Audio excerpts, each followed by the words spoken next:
By a parent of suggesting one of its students did better in her GCSEs than she actually did. It comes as the organisation is under government investigation following reports of poor financial management and grade massaging. Barnfield say there was never any intention to mislead parents or pupils, and the culture of imprecision is going to be stamped out. A businessman from Luton who fled to Pakistan after being charged with a £1.2 million tax fraud has been found guilty in his absence.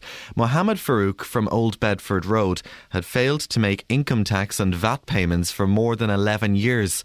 The 53-year-old was found guilty of 2 offences of cheating the public revenue out of income tax and value-added tax. The government is to introduce a cap on the charges imposed on workplace pensions.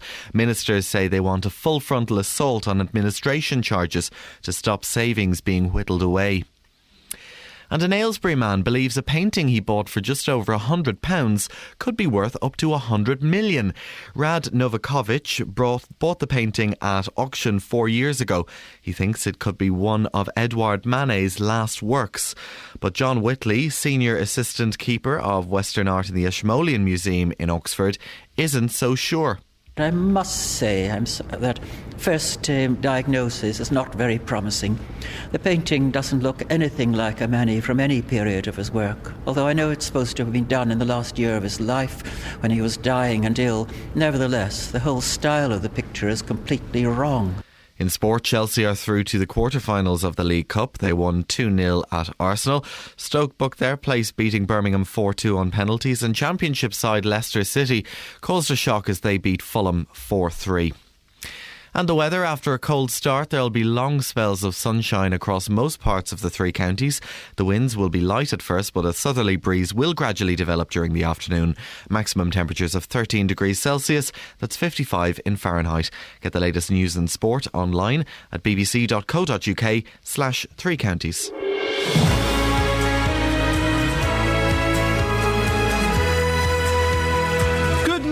This is Iain Lee, BBC 3 Counties Radio. It was very cold yesterday. It was very cold this morning, and I'd left my thick coat at work. Thick me. How many layers are you wearing in bed these days? I found a nice pair of tracksuit trousers in my wardrobe. I didn't know I bought them from Marks & Spencer's. I must have bought them years ago. They fit perfectly. They're very thick and they're very warm. 2 T-shirts in bed last night. 2 T-shirts. That's how cold it was. Yep. Oh, boy. What are you wearing in bed these days?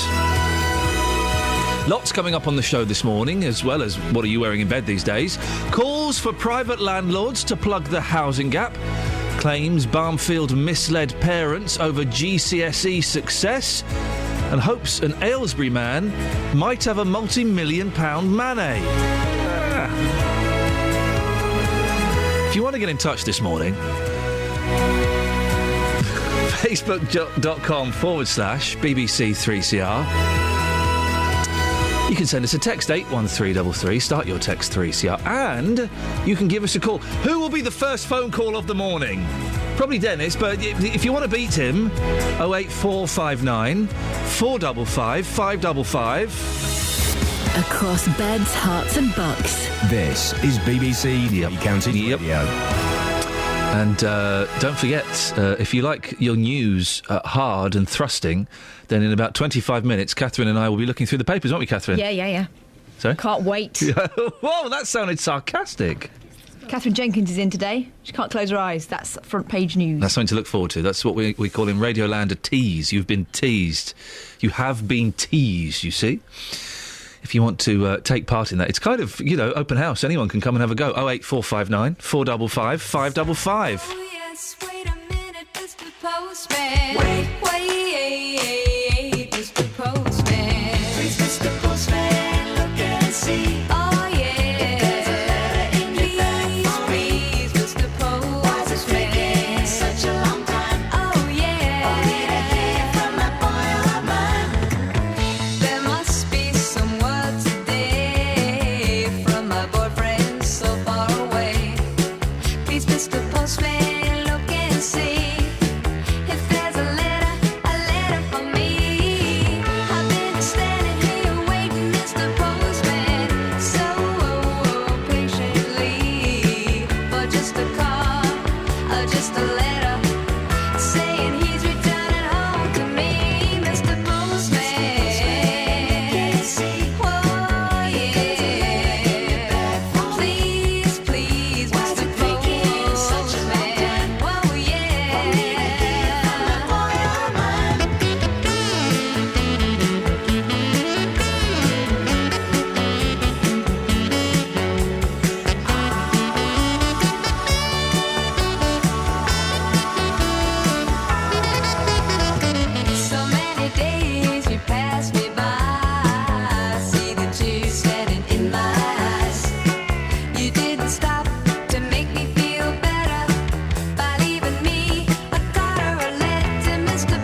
0459 455 555 is the telephone number. Who's going to be the first caller of the day? Please don't let it be Dennis. Please don't let it be Dennis. Please don't let it be Dennis.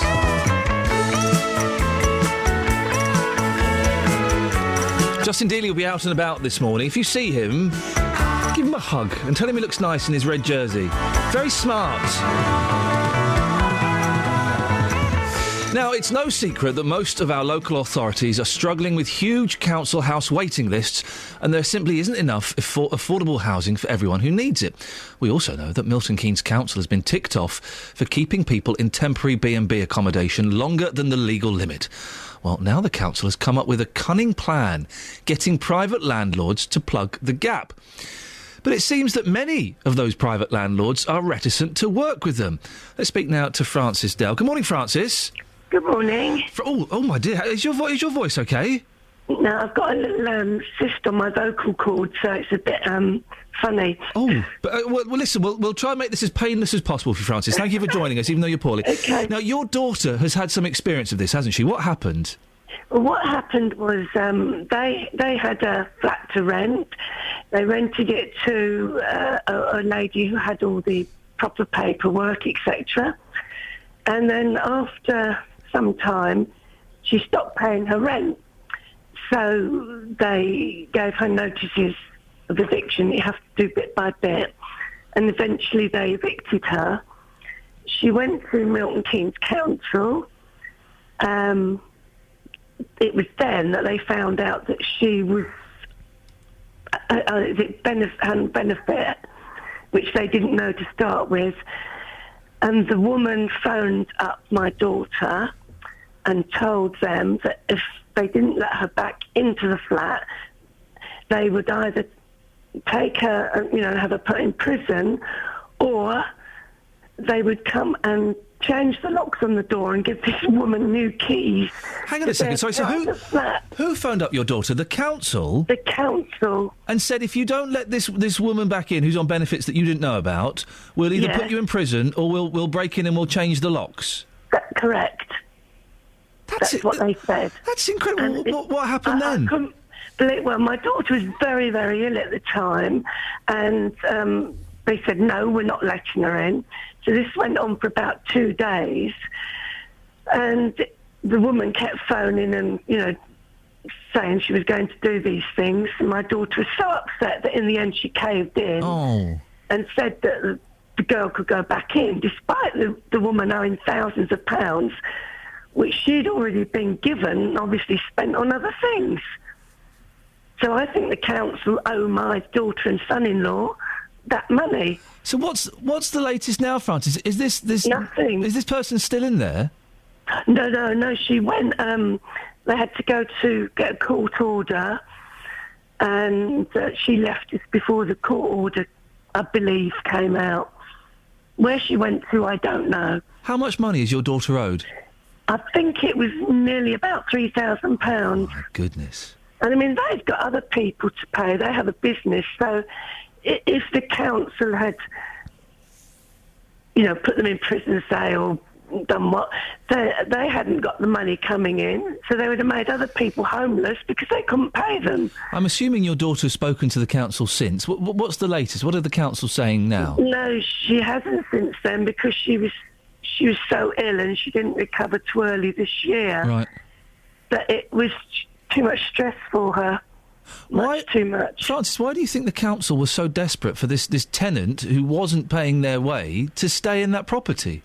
Well, I don't think they hadn't got anywhere else for her to go, because she apparently went to the housing people, I think there's somewhere in Bletchley, a housing place, and there wasn't anywhere for her to go, that's why. But I don't think they should have the power on people's private properties. Francis, listen, I appreciate your time this morning. Go and rest your voice. Have some warm lemon and honey.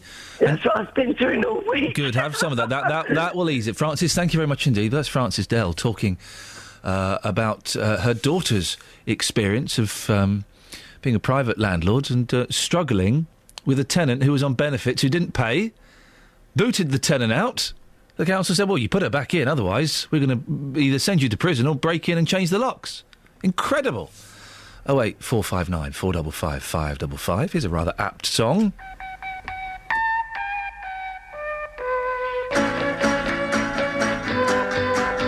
So you finally named the day when wedding bells will chime.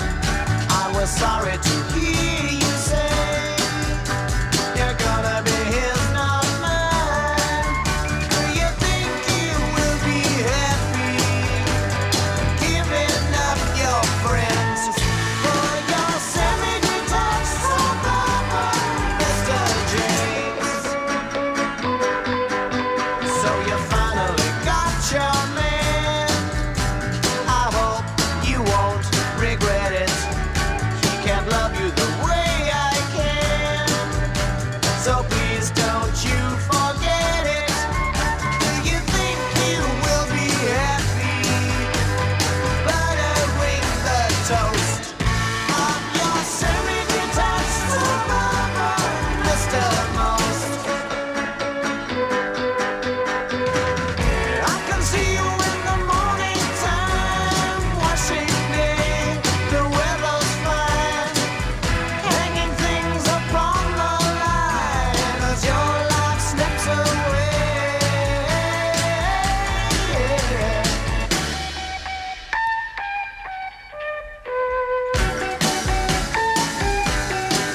So you finally named the day when wedding bells will chime.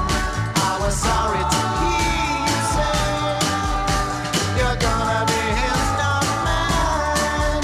So you think you will be happy taking Dougie for a walk with your semi-detached suburban Mr. James? Semi-detached. Now, that's the classic semi-detached suburban Mr. James by, of course, Catherine. Manfred Mann. Thank you very much. And you only recently found out there is actually a man called Manfred Mann. Yeah. It's mad, isn't it? Who knew? Yeah, well, Everyone else, apparently. he did. Now, Kelly Betts is objecting to that song. What's your problem? What pantomime is that from? Sorry? What pantomime is that from? It's from the 1960s, which in many ways was a pantomime, but you're objecting to the lines. You think What you're... was it? Are you really going to be sad about not taking your dog for a walk? Do you think you'll be happy taking Doggy for a walk? However. Yeah. Yeah, what does that even mean? There were lots of songs in the 1960s. I'll play another one in a little bit. We'll drop Rod Stewart. But there were lots of songs in the 1960s that were criticising suburbia, a middle-class life, and what was perceived as not being hip and being uncool. And that song is attacking middle-class suburban life. What pantomime is it from? Oh, for goodness I bet I know what you're going to play. Well, Pleasant Valley Sunday by the course. Monkees, of course. What else is there? Travel news for beds, cards, and bugs. BBC Three Counties Radio. Good morning. The M25 going clockwise has one lane closed after an accident between junction 24 for Potters Bar and 25 for Enfield. So that's just in the roadworks there. And looking on the speed sensor, it is causing some slow traffic around there. No reported problems on the A1N, M1 or M40. In High Wycombe, there are temporary traffic lights on the A40 near Mill End Road. I'm Alice Glossop, BBC Three Counties Radio. Alice, thank you very much indeed. 6:16. It is Wednesday, the 30th of October. I'm Iain Lee. These are your headlines on BBC Three Counties Radio. Councillors in Milton Keynes are asking private landlords to offer more homes for rent to help tackle the housing crisis there. A businessman from Luton who fled to Pakistan after being charged with a £1.2 million tax fraud has been found guilty in his absence. In sport, Chelsea are through to the quarter-finals of the League Cup. They won 2-0 at Arsenal. Isn't that good news, Catherine? Hey! The weather, a cold start to the morning, but it will be sunny later with maximum temperatures of 13 degrees. Coming up, more news on the organisation which runs a number of colleges and academies in Bedfordshire. BBC Three Counties Radio.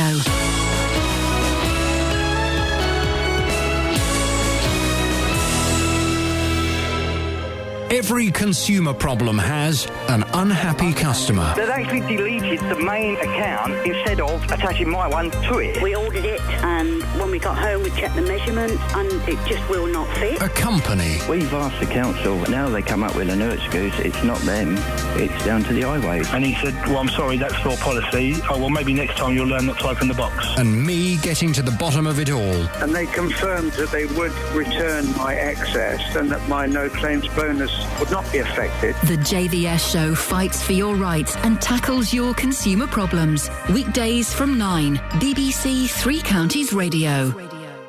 08459 455 555 is the telephone number if you want to give us a call. Stephen the Meltman's on the show. Good morning, Stephen. Good morning, and how are you? If you keep calling in like this, we're going to actually have to start paying you some form of salary. Okay, anything will do. Or give you a £600,000 payout, as is the fashion at the moment. What can I do for you? Well, it's two things. You should have been out with me last night. You see, the stars out last night were wonderful. Yeah, there's a reason I didn't go out with you last night. I have no desire to hang out with a milkman late at night. Oh, dear me. How rude. So there's something really important now, and a really important announcement I need to make. OK, well, this is what local radio is for. It's for important announcements. Away you go, sir. Can you ask my customers if they could just kindly warm their milk bottles up before they put them out so my fingers don't get cold? Sorry? Yes. Say that again. Can you ask my customers if they could, warm their empty milk bottles up before they put them out for me so my fingers don't get cold? I've only been in BBC Local Radio for a little over a year. Catherine, you've been here a bit longer. I don't know what the rules are on this. It's highly irregular. Really? Yeah. Because what you're advocating, Stephen, is people putting milk bottles, in the oven? In a microwave? Are you insane? Well, you've got to do this job, really. Maybe, do you sell, milk bottle warmers? Like big Grandad socks or something? No, but we've got a good idea. We could start a business up, I think. Yeah, everyone loves warm milk, don't they? Yeah, what are you talking about? This is crazy business. You nearly dropped one then, didn't you? Stephen, I'm afraid I'm going to have to politely... Well, let's see. Maybe people will phone in and be offering to warm their bottles for you. That's very nice. Thank you very much. There you go, you see. 08459 455 555, if you so wish. So, Kelly Betts, you didn't like the last song about suburbia. Would you like to try another one? Yes. Do you know what suburbia is? Yo. Sorry? Place.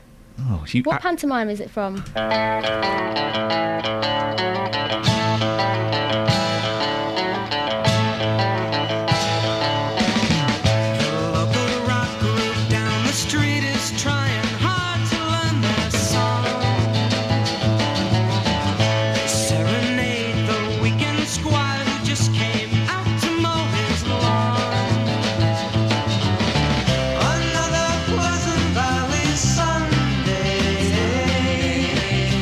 Charcoal burning every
What they're saying, Kelly Betts, is that, middle-class suburban life is dull and that we should all kind of just do our own thing, man. Get down with it.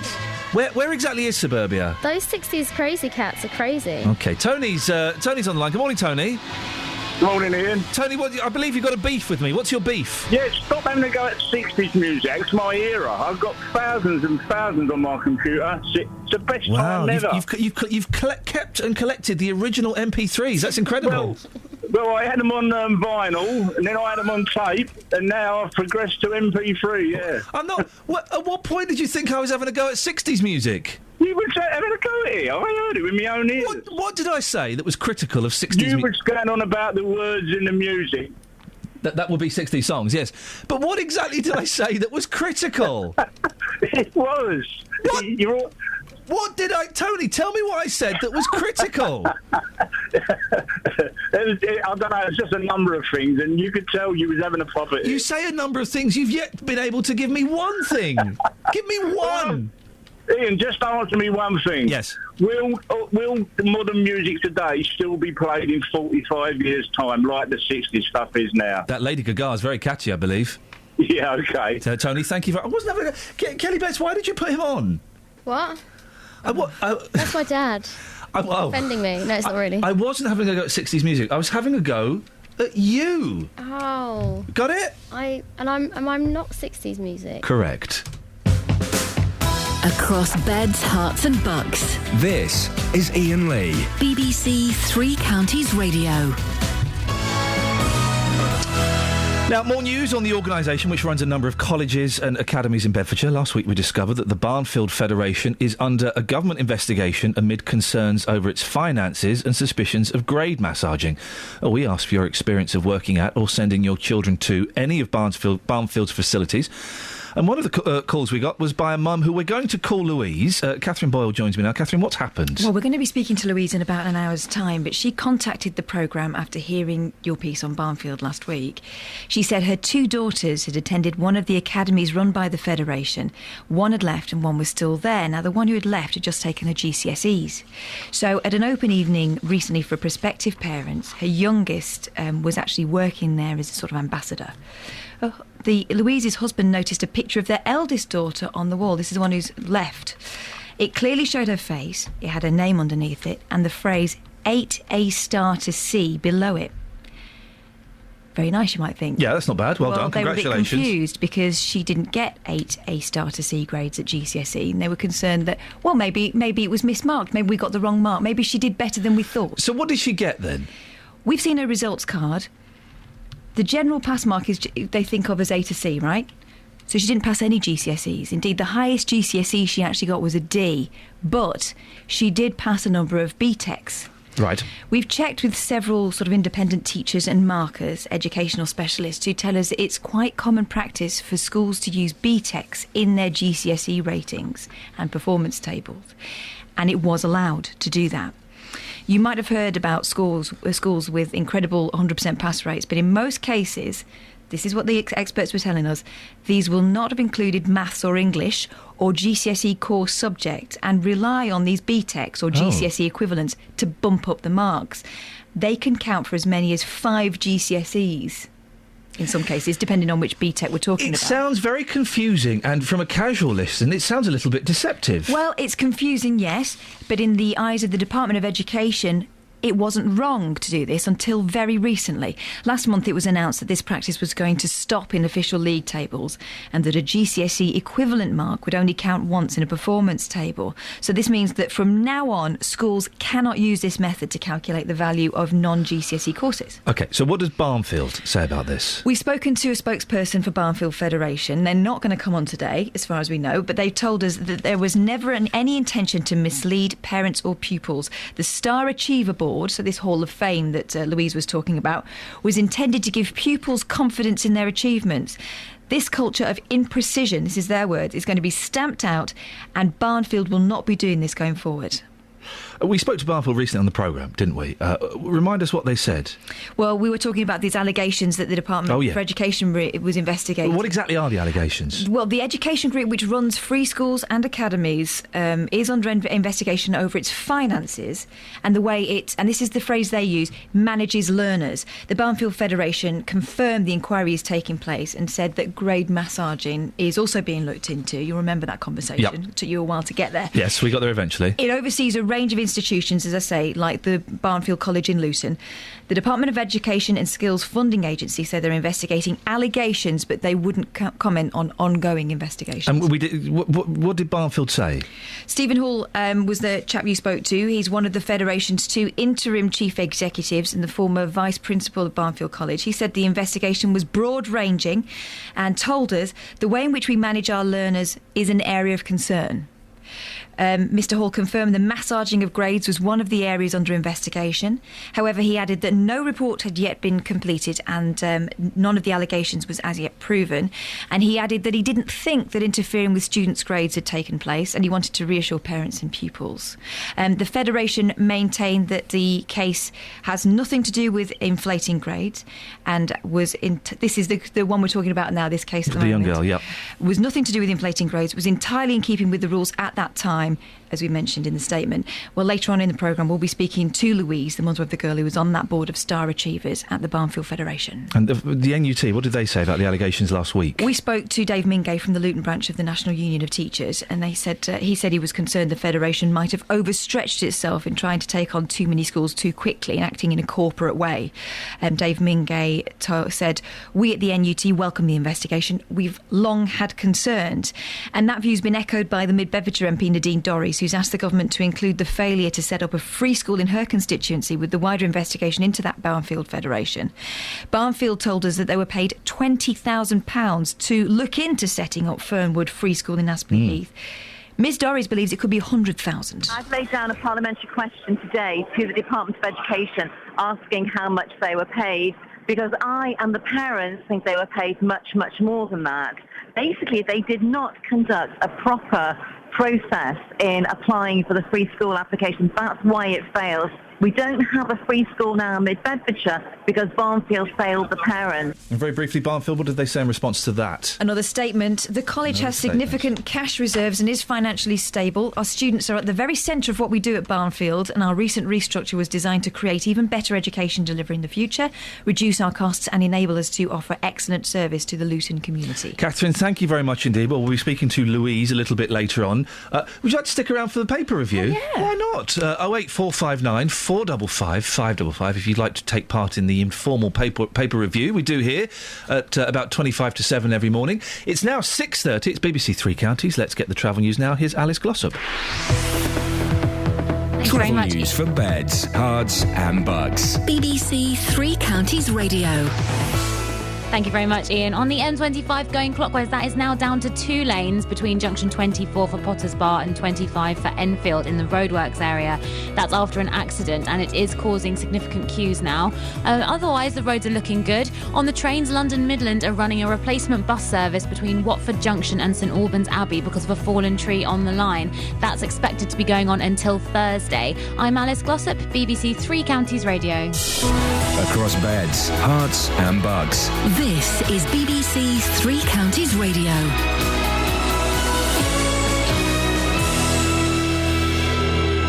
It's 6:30. I'm Barry Caffrey. The headlines: Milton Keynes Council wants more private landlords to offer homes for rent in an attempt to end the housing crisis there. The authority is currently housing 42 families with children in B&B accommodation for longer than the 6-week legal limit. The Barnfield Federation, which runs a number of colleges and academies in Bedfordshire, is being accused by a parent of suggesting one of its students did better in her GCSEs than she actually did. It comes as the organisation is under government investigation following reports of grade massaging. Barnfield say there was never any intention to mislead parents or pupils, and the culture of imprecision is going to be stamped out. A businessman from Luton who fled to Pakistan after being charged with a £1.2 million tax fraud has been found guilty in his absence. Mohammed Farouk from Old Bedford Road had failed to make income tax and VAT payments for more than 11 years. The government is to introduce a cap on the charges imposed on workplace pensions. Some employees who contribute to a scheme throughout their working life can end up paying hundreds of thousands of pounds in administration fees and other costs during their career. Ministers say they want to get better value for money for savers. And the weather after a cold start, there'll be long spells of sunshine across most parts of the three counties. Maximum temperatures of 13 degrees Celsius. That's 55 degrees Fahrenheit. Three Counties Sports. BBC Three Counties Radio. Chelsea are through to the quarter-finals of the League Cup. They won 2-0 at Arsenal with the Spanish international Juan Mata, one of their goal scorers. I think we played a very, very complete game. From the first minute to the last, we had chances to score. I think we kept possession sometimes and we fought against a great team. And at the end, we are qualified. So I think today we are really proud and really happy. Well, Leicester City, who are second in the Championship, caused a shock as they reached the last 8. They beat Premiership side Fulham 4-3. Stoke City are also through. They won 4-2 on penalties at Birmingham. In tonight's fourth round League Cup action, Newcastle play Manchester City at St James's Park and Tottenham take on Hull at White Hart Lane. England's cricketers will be without captain Alistair Cook, Kevin Peterson, Stuart Broad and Monty Panesar for their first tour match against West Australia, which starts later tonight. Cook has a bad back while Panesar has a bug, and Peterson and Broad are both being rested. BBC Three Counties News and Sport. I'll have more at 7. Call 08459 455 555. BBC Three Counties Radio. Now, we've run out of songs about suburbia from the 1960s. We had Semi-Detached Suburban, Mr. James, by the Manfred Manns. We had Pleasant Valley Sunday by the Monkees. The Kinks did loads, but I can't think of any specifically. They were very anti-suburbia. They were very anti-suburbia. Where do they live now? Muswell Hill, which is quite suburban. But if you can think of any others, 08459 455 555. But we're going to bring you right up to date. We've gone from the 60s right up to modern pop music. Catherine, would you like to introduce this one?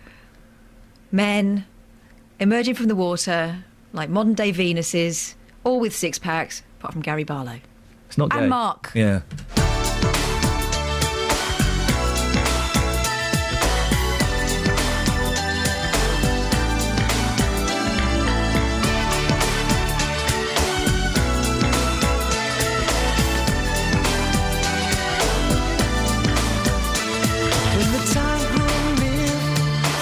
Show my love, longer I stayed away for,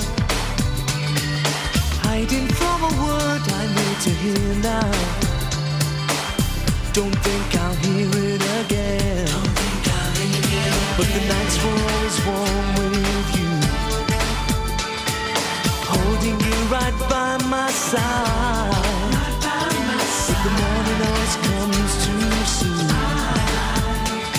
Before I even close my eyes, yeah. All I do each night is pray.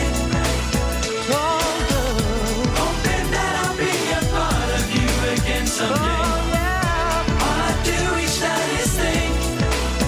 Oh, yeah. Of all the times I close the door to keep my love within.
I think they were playing a guitar in there, weren't they? I believe they were. I heard a guitar. That doesn't sound as fresh as I remembered it sounding 19 years ago. Morning, this is Iain Lee, BBC Three Counties Radio. Catherine Boyle is here for this bit. Hello. Don't get ideas above your station, young lady. What? I'm still technically the boss's programme, so how much higher can I get? John is near Watford. John is called in. Good morning, John. Good morning, Ian. What have you called in for, John? Well, I'm actually in a little London suburb called Northwood. There you go, you see. It's just down the road from Watford. And suburbs are sort of nice places which aren't quite countryside, but they're not the city centre. In America, we had Marvin Gaye, Inner City Blues, Make Me Wanna Holler, from a really thought-provoking album called What's Going On. Yes. With Britain, we had the Beatles and Penny Lane about a suburb in Liverpool. Yep. Paul McCartney waxing lyrical about that. And we had the Kinks with Lazy, with Sunny Afternoon. Yes. And not to confuse that, we had the Small Faces with Lazy Sunday. There we go, you see. Well done. I wish I could, just sort of lyrics about not being able to get, I wish I could get on with the neighbours, but they make it clear. Wouldn't it be nice to get on with the neighbours, but they make it clear they got no time for ravers. He says ravers. My goodness, we were raving in the 60s. Okay, so I'm guessing you were a young man in the 60s. Very young man, actually. Okay. Why was everyone so annoyed with suburbia? What's wrong with being boring and middle class? I don't know, but it was good to make fun of it. You see, we had people who loved the suburbs. There was a poet called John Betjeman, who talked about sort of wax lyrical about the houses of Ruislip. John, I've got a beef with John Betjeman. Why? I grew up in Slough. He didn't like Slough. Come friendly bombs and fall on Slough. Don't try and bomb. I mean, bomb it now. I don't live there, but humans now. Yes. Tin beans, tin breath. Oh, brilliant poem. Not very kind to Slough, though, admittedly. Not very kind, John. I appreciate your insight into pop stars. Thank you, John. Pop stars these days don't get angry about anything, do they? Well, one of my strangest when I used Katy Perry's angry at Russell Brand. Yes. Still. Taylor Swift's still angry at Harry Styles. She got a song out of that, didn't she? When I used to do stand-up comedy, I remember doing some stand-up comedy in a pub garden in Birmingham. Oh, and one of my sounds lovely. It was living the dream. One of my strangest heckles was when I said I come from Slough, and someone from a drunk man from the audience heckled with the John Betjeman line, "Come friendly bombs and fall on Slough." Wow. There's a bit of and he said it was another poet. I said no, it's John Betjeman. No, mate, no, it's Ted Hughes. It's Ted Hughes. I said no, it's not. It's John Betjeman. No, mate. Literally 15 minutes of me arguing with a drunk man about poetry in a pub garden in Birmingham. Awful. Now, the newspapers. I'll be honest, there's not a lot happening. No. Well, on the Daily Mail, it's saying that Meryl Streep fell for Jack Nicholson. You would, wouldn't you? I definitely would. You totally... Not now, then. Now, come on. No, not No. No. If Nick Coffer had Jack Nicholson on his show, he had Roger Moore the other day. I wondered why you're bringing Nick into this. Well, no, because if Nick Coffer had, who are we talking about, Jack Nicholson on his show as a guest... Yeah. And Jack Nicholson came in and you had to kind of... no, not fluff him, that's something different, isn't it? You had to make him... Pre-interview. And, well, what's your name, honey pie? Oh, no. Why don't you come and sit over here and I'm coming to get you. What's that voice? That's from The Shining. Oh, right. It's not a bad impression, actually. That's not him at his best. One Flew Over the Cuckoo's Nest, he was a handsome young man. When he was playing mentally ill people, yes, that was very erotic. Devilish eyebrows. Yes. I quite like a devilish eyebrow. But even now, just so you could go back to your husband and say, you're never going to believe who I... No. No? OK. What about Poirot? Would you go for Poirot? Every day. David Suchet. David Suchet seems like a proper old-fashioned actor. A little bit lovely. I nearly quit as Poirot over Hanky. That's the headline. Right. He nearly quit over a row over a handkerchief. Suchet almost quit the role during the first series when a director did not want him to indulge in one of Poirot's little foibles of placing a hanky on a park bench before he sits on it. Suchet said, as charming as I may appear, when it comes to defence of character or my work, oh God, here we go, just say the words and walk when you're told to, then I will fight and I will not compromise. If Agatha Christie writes that on park benches he sits on a handkerchief, then he sits on a handkerchief. Get over yourself, Good love. grief, can you imagine? All you got to do, all acting is walking and talking. When you're told. Paid quite a lot of money for exactly. playing, surely. Yeah. I sleep with my eyes open, says Catherine Jenkins. Will that put you off her? It's a little creepy. Well, let's look into the paper. Are you allowed to put an eye mask on her? Are you? I mean, obviously, with her permission. I wouldn't want to do anything She against... must find that terribly drying on the old eyeballs. Yeah, That's what would I suggest. sleep with my eyes a little bit open. My youngest daughter does do the snake eyes when she's asleep. It's weird. It's not weird. It is weird. I can see You what's- can't see it. I can see what's going on. I had a girl dumped me once because of that. She said, I just can't stand your eyes at night. Oh, right, thanks a lot. Stop looking at me. Yeah, you're weird. Go to sleep. Stop watching me in my sleep. I'm glad you're dumping me because I don't like weirdos that watch me when I'm asleep. The medical affliction that means Kath, sleep with Kath, we're calling her now, because her eyes are You don't open. like See Kath, that? do you, Kath? I do like Kath. You don't like being called Kath when No, I don't like being called Kath. But- I like this Kath. I Okay. don't know whether she likes being called that. I doubt it. New record deal, handful of chart Kathy? topping. No. Katie. No, not since I was about 7. Catatonia. Not on a weekday. Chart-topping albums under her belt, you might think singer Catherine Jenkins would sleep soundly at night, but the 33-year-old Kay. has revealed that she suffers from an unusual condition that can disrupt slumber. She always sleeps with her eyes open, and there's a picture of her in a dress to prove it. Cat. Do you like cat? Some people call me that. I'm Catherine. What's wrong with Catherine? Let's just use names. Catherine. 3 syllables. It's Yeah, lazy mouth. It's 3 syllables. I've got a very lazy mouth. This isn't rude Britannia, says the Daily Express. Britons still... I don't believe this for 1 second. Britons still have a reputation for politeness and good manners? I think not. We're atrocious, aren't we? It may be because we are less likely to take offence at the kind of things that make other nationalities upset. Here's something. I'm raising my hand to you. Okay, supposing you just let me cross the road. You're in a car. I want to cross the road. You let me cross the road. I raise my hand to you. If I do that in Greece, that's the same as raising 1 or 2 fingers at someone. Rude. So the number of times someone's let me cross in Greece, not very often because they don't like that over there. No. Zebra crossings don't work on the continent. Well, it does mean that you're insured and when they plough you down. Yeah. Okay. Put my hand up, say thank you, and then they start beeping the horn and getting angry with me. And I thought they were, that's being nice that they're thanking me for thanking them. They're not. They're getting really upset. You've got 30 seconds. Use it wisely. Mambo No. 5 singer Lou Bega was forced to confirm he was still alive after being confused with rock legend Lou Reed, who died on Sunday. It was all over Twitter. How could... Right, he's a black German who had 1 hit. Lou Reed is a white American who had, I think, 1 hit. How could you confuse the two? They're both called Lou. Travel news for beds, cards and bugs. BBC Three Counties Radio. On the N25 going clockwise, that's still down to 2 lanes after an accident between junction 24 for Potters Bar and 25 for Enfield in the roadworks area. That is causing queues. And traffic's also building up on the anti-clockwise there between junction 26 for Waltham Abbey and up to that 25 for Enfield there. On the M1 southbound between junction 9 for Redbourne and 7 for Hemel Hempstead, the cameras are showing queues and it is looking very slow around there.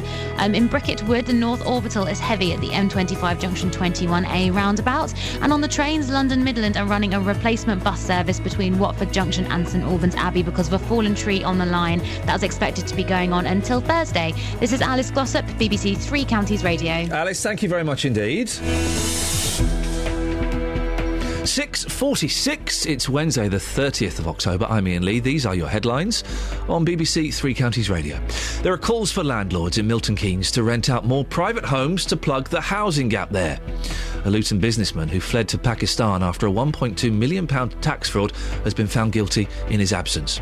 In sport, Chelsea can look forward to the quarter-finals of the League Cup after beating Arsenal 2-0 last night.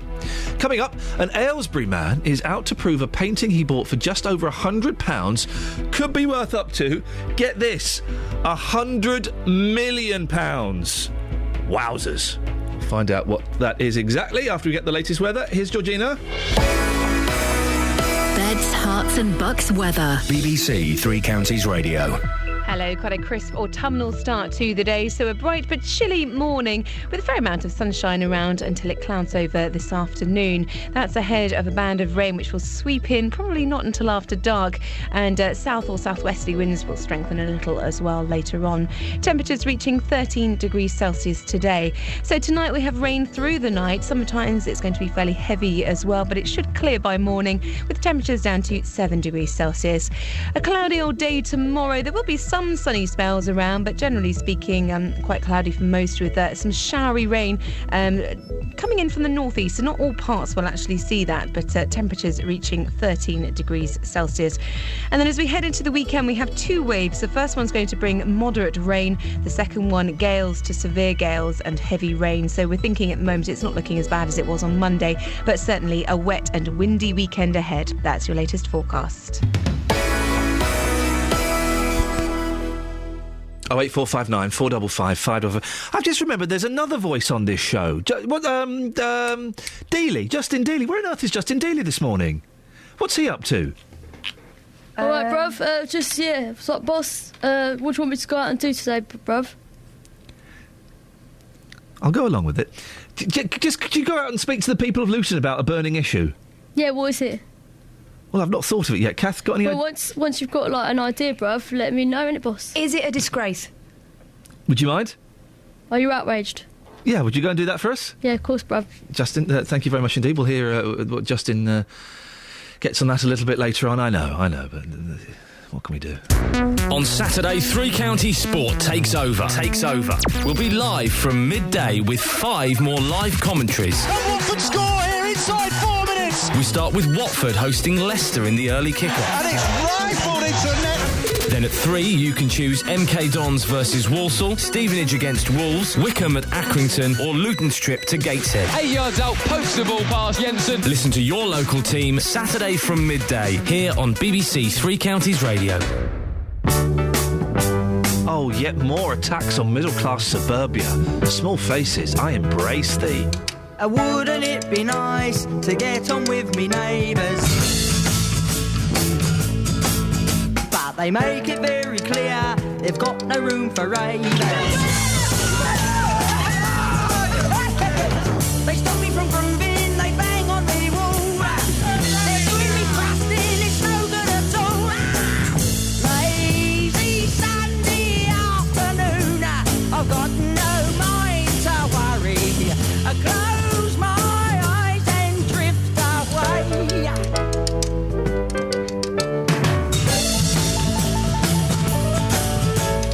Here we all are, sitting in a rainbow. Oh, blimey, hello, Mrs. Jones. How's your bird slumbago? That's a scramble. I'll sing you a song with no words and no tune. So sing in your party while you suss out the moon. Oh, yeah. Lazy Sunday afternoon. I've got no mind to worry. Close my eyes and drift away.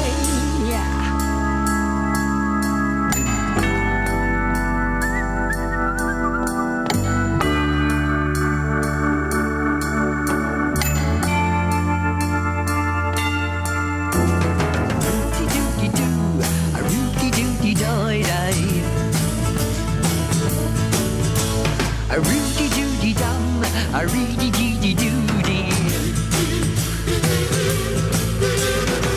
There's no one to hear me, there's nothing to say, and no one can stop me from feeling this way. Yeah. Lazy Sunday afternoon, I've got no mind to worry. Close my eyes and drift away.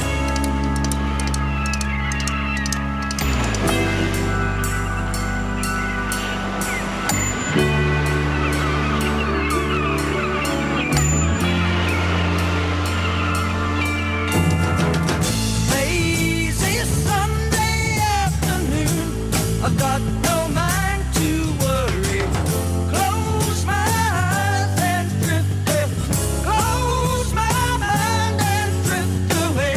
Close my eyes and drift away.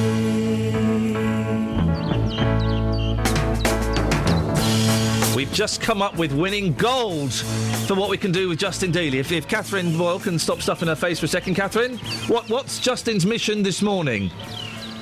What would put you off? You eating and talking at the same time.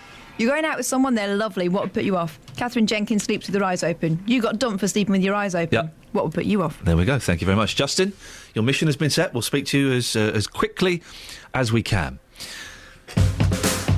across beds, hearts and bucks. This is Iain Lee. BBC Three Counties Radio. Now, here's a story. An Aylesbury man is out to prove a painting he bought for just over £100 could be worth up to £100 million. Wow! Imagine that. Rad Novakovic believes the portrait could be one of the last works of the French impressionist Edouard Manet. And if it is, he's promising to give the people of Aylesbury £2 million to repay the town's kindness to his family. Well, we can speak to Rad now. Good morning, Rad. Good morning. Now, remind us how Aylesbury stepped in to help you and your son Alex. Well, at the time when it was most worse for us regarding Alex's treatment and we had nowhere to turn, a few friends and school parents got together and decided that they were going to challenge the system and raise the money for Alex to have the right treatment required in Boston. So what was wrong with Alex? Well, Alex was diagnosed with a terminal tumour, and basically here in the UK there was not really any option. It was just the regular chemo and regular radiotherapy. But in America, the radiotherapy they have there is much more advanced, and it targets the tumour, not damaging other tissues or other organs in the body, and it directs the beam directly where the tumour is, causing minimal amount of damage around the areas, and with quite very positive results. And so far, Alex is doing very well. How is he now? I was going to ask. Very good. Last scan we had, there were virtually no traces of the tumour. It was virtually invisible. We're going back to have another scan in 2 weeks' time here in the UK, and hopefully keep our fingers crossed and may it continue. Oh, Rad, well, listen, best of luck with that. And we covered that story on this show, and it was incredible, wasn't it, how Aylesbury pulled together. All of the shops, everyone pulled together. I agree. I mean, people kept saying to me, well done for putting Aylesbury on the map. It wasn't about putting Aylesbury on the map, which was a great thing, don't get me wrong, but it showed you the community spirit and the good side of the British public. I mean, lots of people don't see this, but there are lots of people out there who do care and are willing to get involved in issues and to challenge the system. You've got this picture. How much did you pay for it, and where did you get it from? I bought it in North London auction about 4 years ago, and I paid £110. With commission on top, obviously. At the time when I saw the painting, there was something spectacular about it. It reminded me of a painting I owned several years back by a Dutch artist who worked in the 16th century, and what I couldn't understand was it was a modern picture. It looked from the 50s, but the pigments in it were early pigments, old school pigments, and I couldn't work out in my head who would be painting a modern picture in the 50s from pigments which were probably maybe 100 years old, 150 years old. And so I decided to investigate it further. I mean, I took it to several experts who gave me their reasons why it wasn't and this and that, and I decided then to check that out and go through all these records and determine, and I found that everything they were saying to me was wrong. So I took it one step further. I took it to a forensic company based in London who analysed the pigments, and it came back circular 1880, which put me right in my theory where I thought it was coming from. And then I managed to find several other clues, which so far I've put a report together, all based on facts, and I'm just hoping that some leading expert out there will review it. Why Manet specifically? Why do you think it's... Because it doesn't... By the way, we've tweeted the picture at BBC 3CR. Go and have a look. It doesn't look like his usual style, does it? I totally agree. Everyone says that. Even I was stumped when I first saw it. I didn't think it would be Manet. I'd seen many of his works. But what I did know about him was that he was very radical. I mean, a lot of people consider him the leader of Impressionists, but he was radical in mind. He was up against the system at the time. You've got to remember, in paintings there's also politics. The establishment weren't allowing the new group of artists to show their wares and sell it, and throughout his career he was constantly criticised. I mean, you know, many images I saw of him was him standing there with a broom or a mop. And so basically it was very tough for him. So sometime in his final year, I believe he did this painting. Now, why do you think it's him? It could have just been some other chancer from 1880, couldn't it? Well, it could, but I've seen enough art in my lifetime. I mean, I started to pay interest in art when I was 11 years old. I went to London. I went to a mixed secondary school. Unfortunately, the kids in that school were from both sides of the railway track. Some were very poor and some were very rich. And all my rich friends, they had really great works of art in their homes, and I managed to talked to their parents regarding it and everything. I was fascinated, and from that moment on, I had an interest in modern and contemporary art. So I've seen enough paintings in my time to know what I think is good or bad. And when I first saw this, I realised this was pretty special. And I came home and told my wife. She laughed. At the time, we didn't think it was Manet. When I'd studied Manet's works before, I never really took the time to look at his signature. It wasn't about the signature. It was about how the application was and how it was applied. And then one day I was reading a book on French Impressionists, and I just happened to glance at the signature, and it was exactly the same as mine. Right, if it is worth 100 million quid, can I have, like, £50,000? Because that would be nothing to you, wouldn't it? Well, I haven't got the money yet. But you won't agree to it. Look, £100 million minus 50,000, that's nothing, Rad. Come on. I agree, but I don't expect to get that. I expect to get a finder's fee. Okay. You know, I look at myself as the middleman. You tend to pass it on. Hopefully, ideally, I'd like to be able to sell it to a museum, because if it is what it is, then it should remain here, and it should remain for the public to view. Listen, Rad, I really hope it is worth that. I genuinely hope it is, and it would be fantastic. We've got an expert who's going to come on a little bit later on, who hasn't looked at the original picture. That's in a storage facility in London, but she's looked at a photograph. And Rad, hopefully we can speak to you a little bit later on and get our expert on and see what she says. Great story. Wouldn't that be good? Wouldn't that be good? He wouldn't give me 50 grand though. Disappointing. Travel news for beds, cards and bugs. BBC Three Counties Radio. Good morning. The M1 southbound between junction 9 for Redbourne and 7 for Hemel Hempstead has one lane blocked because of an accident. There are queues there back to junction 10 for the Luton Airport Spur Road. On the N25 heading clockwise, that's down to 2 lanes between junction 24 for Potters Bar and 25 for Enfield into the roadworks. That is causing queues. Things are also heavy anti-clockwise between junction 17 for Maple Cross and 16 for the M40. In Luton, Dunstable Road eastbound has queues with 2 lanes at the junction are blocked because of an overturned lorry.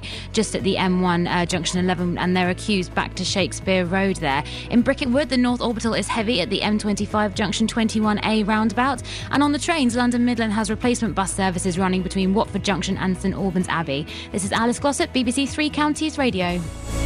Thank you, Alice. Lots coming up in the next hour or so, including more on landlords. Private landlords in Milton Keynes, are they getting this short shrift?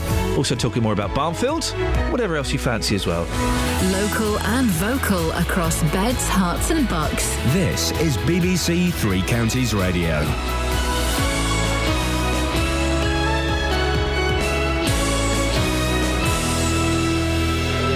It's 7 o'clock. I'm Barry Caffrey. The headlines: calls for private landlords in Milton Keynes to plug the housing gap, claims Barnfield misled parents over GCSE success, and hopes an Aylesbury man might have a multi-million Manet. BBC Three Counties Radio.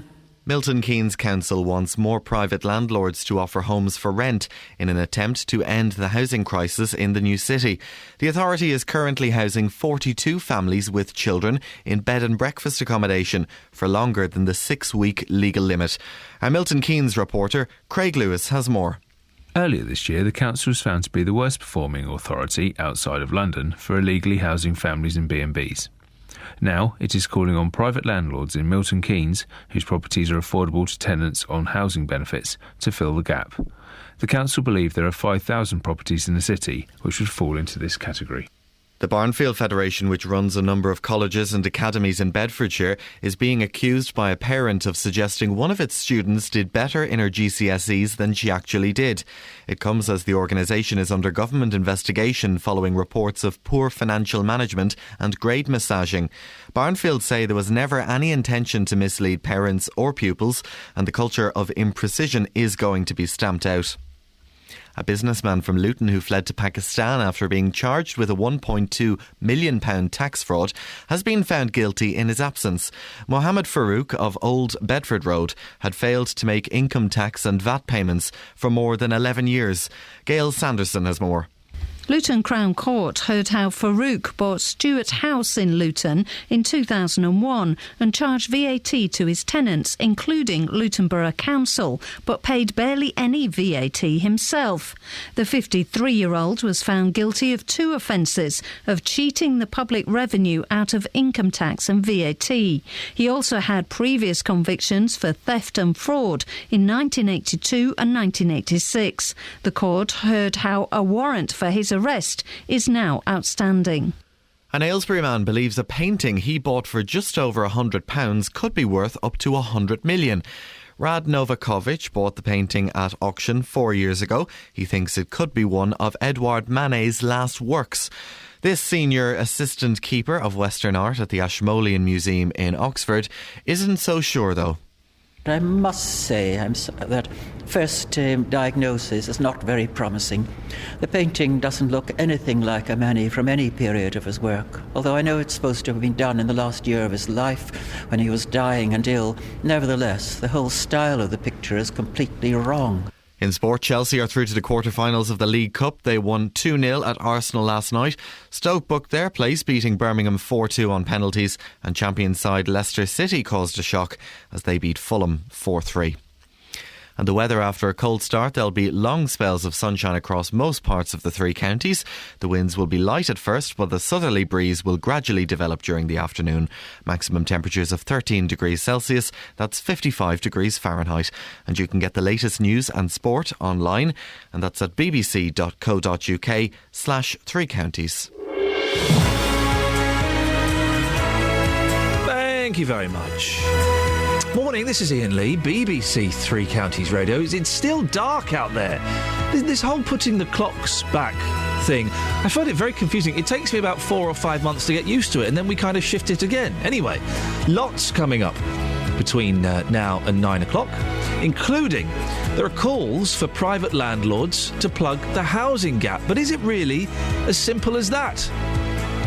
Claims are being made by one parent that Barnfield has misled parents over GCSE success. We'll be speaking to that parent a little bit later on in this hour.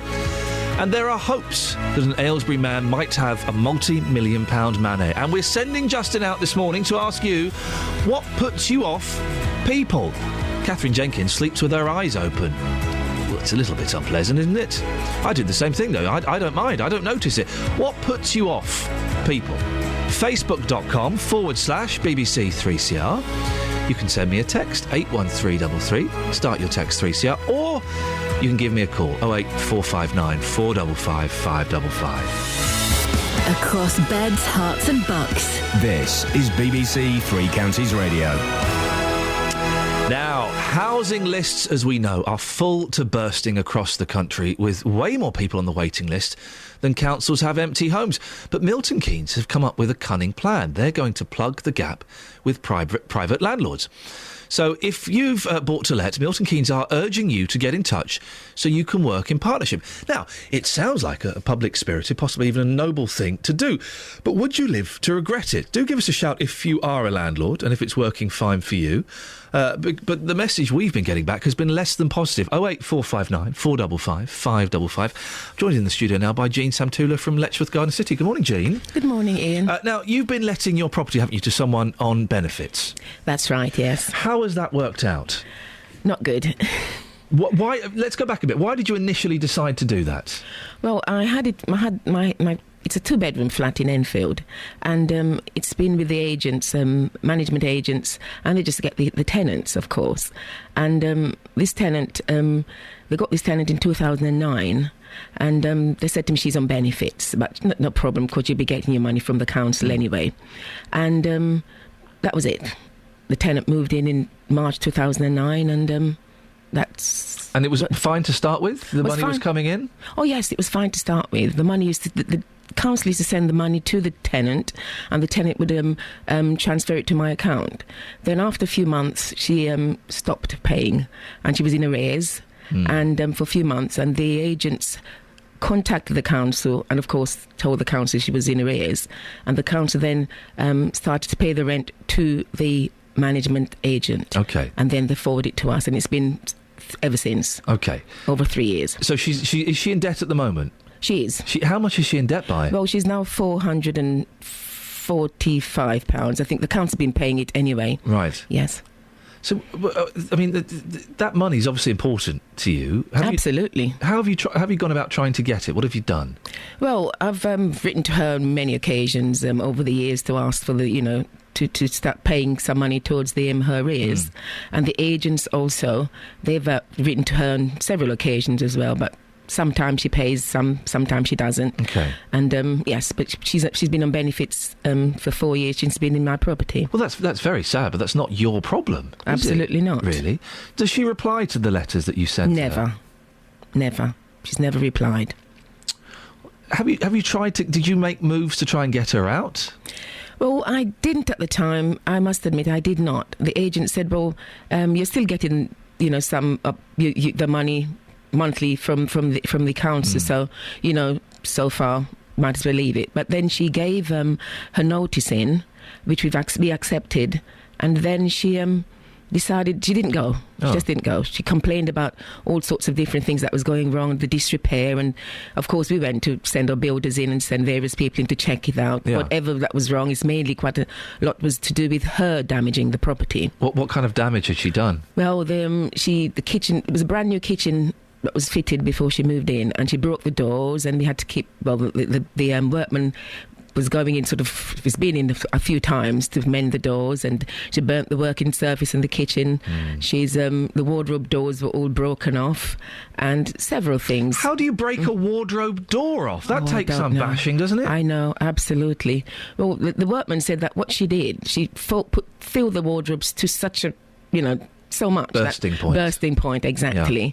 That, of course, the doors were not shut properly, and that's what happened anyway. Have you rented before or since to people who are not on benefits? Yes, I have. And how did you find that? No problem whatsoever. Really? Yes. The management agent, the lady who now works there, she was living in my property for over 2 years. She was absolutely amazing. Yeah. She was, amazing. Great. Would you rent to people on benefits again? Never.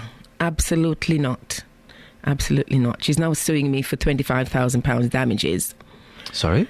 Yes. Why?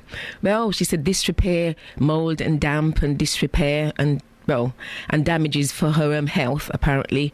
It has affected her health. And why? They say she's on benefits for 4 years. Do we know why she's on benefits? I have no idea. She's only 40. Right. No idea. She's got one child and she's been on benefits all that time. And before she moved into my property, I understand as well. Right. And she's suing you for £25,000. £5,000. I mean, she owes you money. Absolutely. How does that make you feel? Oh, terrible. Yeah. Very stressful. Are you a nightmare landlord? I am certainly not. Because you look very prim and proper here this morning. I'm suspecting that you could have a temper on you. Have you got a temper on you? I haven't really, not with people. I am very calm when it comes to anything. And I know the agents was the one, they dealt with everything anyway. So very rarely, only of course if the agent phoned and said there's a problem, and then my ex-husband was the one who would get the people in to do the work and, that sort of thing, but I never got involved at all. Jean, stay there. We're joined on the line now by Tessa Shepperson, who is the solicitor behind the website landlordlaw.co.uk. Did I get that right? Yes, that's right. Good morning, Ian. I saw it approaching, and it was going to be a tongue twister. Yes. Why are private... We've heard Jean's story there. Why are private landlords reluctant to rent out properties to people on benefits, do you think, Tessa? Well, there are potentially more problems. I should say, first of all, that it can work out fine. Not all tenants are like Jean's tenants. Some of them are lovely people, and it will be fine. But it can cause problems. I've got a little story from my own experience, which might be helpful to sort of explain the problems that can arise. I was contacted by a landlord who we'll call Kate, and she just had the one property. And she was approached by a young lady, charming young lady with a child who was on benefits, and she said, "Look, I can't find anywhere to live. No landlords want me." And Kate thought that she'd do a good deed and let the property to this young lady, which she did. And to start with, it was perfectly all right. And then, for some reason, her benefits were reduced, and they were no longer sufficient to meet the rent. Now, the landlord, Kate, she's not a particularly wealthy person. It was the only property that she had, and she obviously needed the rent to pay her own expenses, so this put her in some difficulties. The tenant came to her and she said, look, you know, I'm in some difficulty. I want to be rehoused by the local authority to go somewhere that I can afford, because I can no longer afford your property. But the local authorities say to me that although I am eligible to be rehoused sort of on financial benefits, they can't rehouse me unless you evict me. If I move out and go and sleep on my mother-in-law's sofa with my little boy, I lose my right to be rehoused. Can you please evict me so I can be rehoused by the local authorities? So then Kate came to me and we went through the eviction procedure. It was actually quite a quick eviction in eviction terms. It took about 3.5 months. But still, 3.5 months, I'd imagine, when Kate isn't getting any money. Well, she was getting some money, right, but not she enough. wasn't getting her full rent, so there was a shortfall every month, and the longer she was there. We did get her out in the end, but of course Kate was short of money. She'd lost money on the rent because there was a shortfall, and she had to pay my fees for evicting her. Wow. Jean, you're nodding at this. Have you've heard about this as well, have you? Well, yes. Well, the tenant. The management agent told me that the tenant wants to be evicted. Oh. She went to the council, and the council told her, wants to rehousing by the council. The council said, well, yes, you can go, but we're not going to be paying the deposit for you. So the management agents told me that they believe that's the reason why she's been making all these complaints and all sorts of different things. She wants you to evict her. That seems very unfair on the landlord, Tessa. It is very unfair on the landlord, and as I said, most of them are not particularly wealthy people. I mean, obviously they're fairly comfortably off, otherwise they wouldn't own another property, but I mean, they're not millionaires. You know, so you can understand then why people are reluctant to take people on benefits and work in partnership with the council. Well, yes, it is very unfortunate, but I mean, there do tend to be more problems associated with benefit tenants than with not benefit tenants. There is this problem about if they need to be rehoused, they're told to stay there until they are evicted, and that causes a lot of problems all round. Even if, like in Kate's case, they're both very nice parties and you know, get on well. Even there were these problems. And Kate said to me, I'm never going to let benefit tenants again. I can't afford it. Which is sad, isn't it? Because, as you say, the majority of them are great. Of course they are. And councils are actually giving this advice to the tenants, are they? Saying, look, we can rehouse you, but you need to get evicted, so stay there for as long as you can until you get booted out. I can understand it from the council's point of view, because they have limited properties to put people in. Yeah. I mean, they have a statutory duty to rehouse tenants in certain circumstances, but I mean, if they don't actually physically have the properties to put them in, what are they supposed to do? A lot of council properties have been sold off under Mrs. Thatcher's right to buy. You know, so what they do is they put it off as long as possible, so that, you know, the ones that are absolutely at crunch time, I mean, the time when they actually got to rehouse them, if they are eligible, is when the bailiff comes to evict them. But that takes quite a while. I mean, it took my lady about 3 to 4 months to do that. Tessa, I appreciate your time this morning. That's Tessa Shepperson, who is the solicitor behind the website landlordlaw.co.uk. Jean, what's next for you then? Where do you go from here? Well, this management agent served with a Section 21 in March. And is that an eviction notice? Yes, it's a possession order by the court. The court gave a date for her to move out, but of course, as Tess has just said, then they would have to get the bailiffs. We'd have to get the bailiffs in, and that's a very long process. And so the council would not rehouse her before then, because if she did leave the date that the court gave to her, then she would be potentially homeless. Wow. And the council would not rehouse her. Hence, we had to get the bailiffs and got a date on the 30th of September. And her solicitor told her,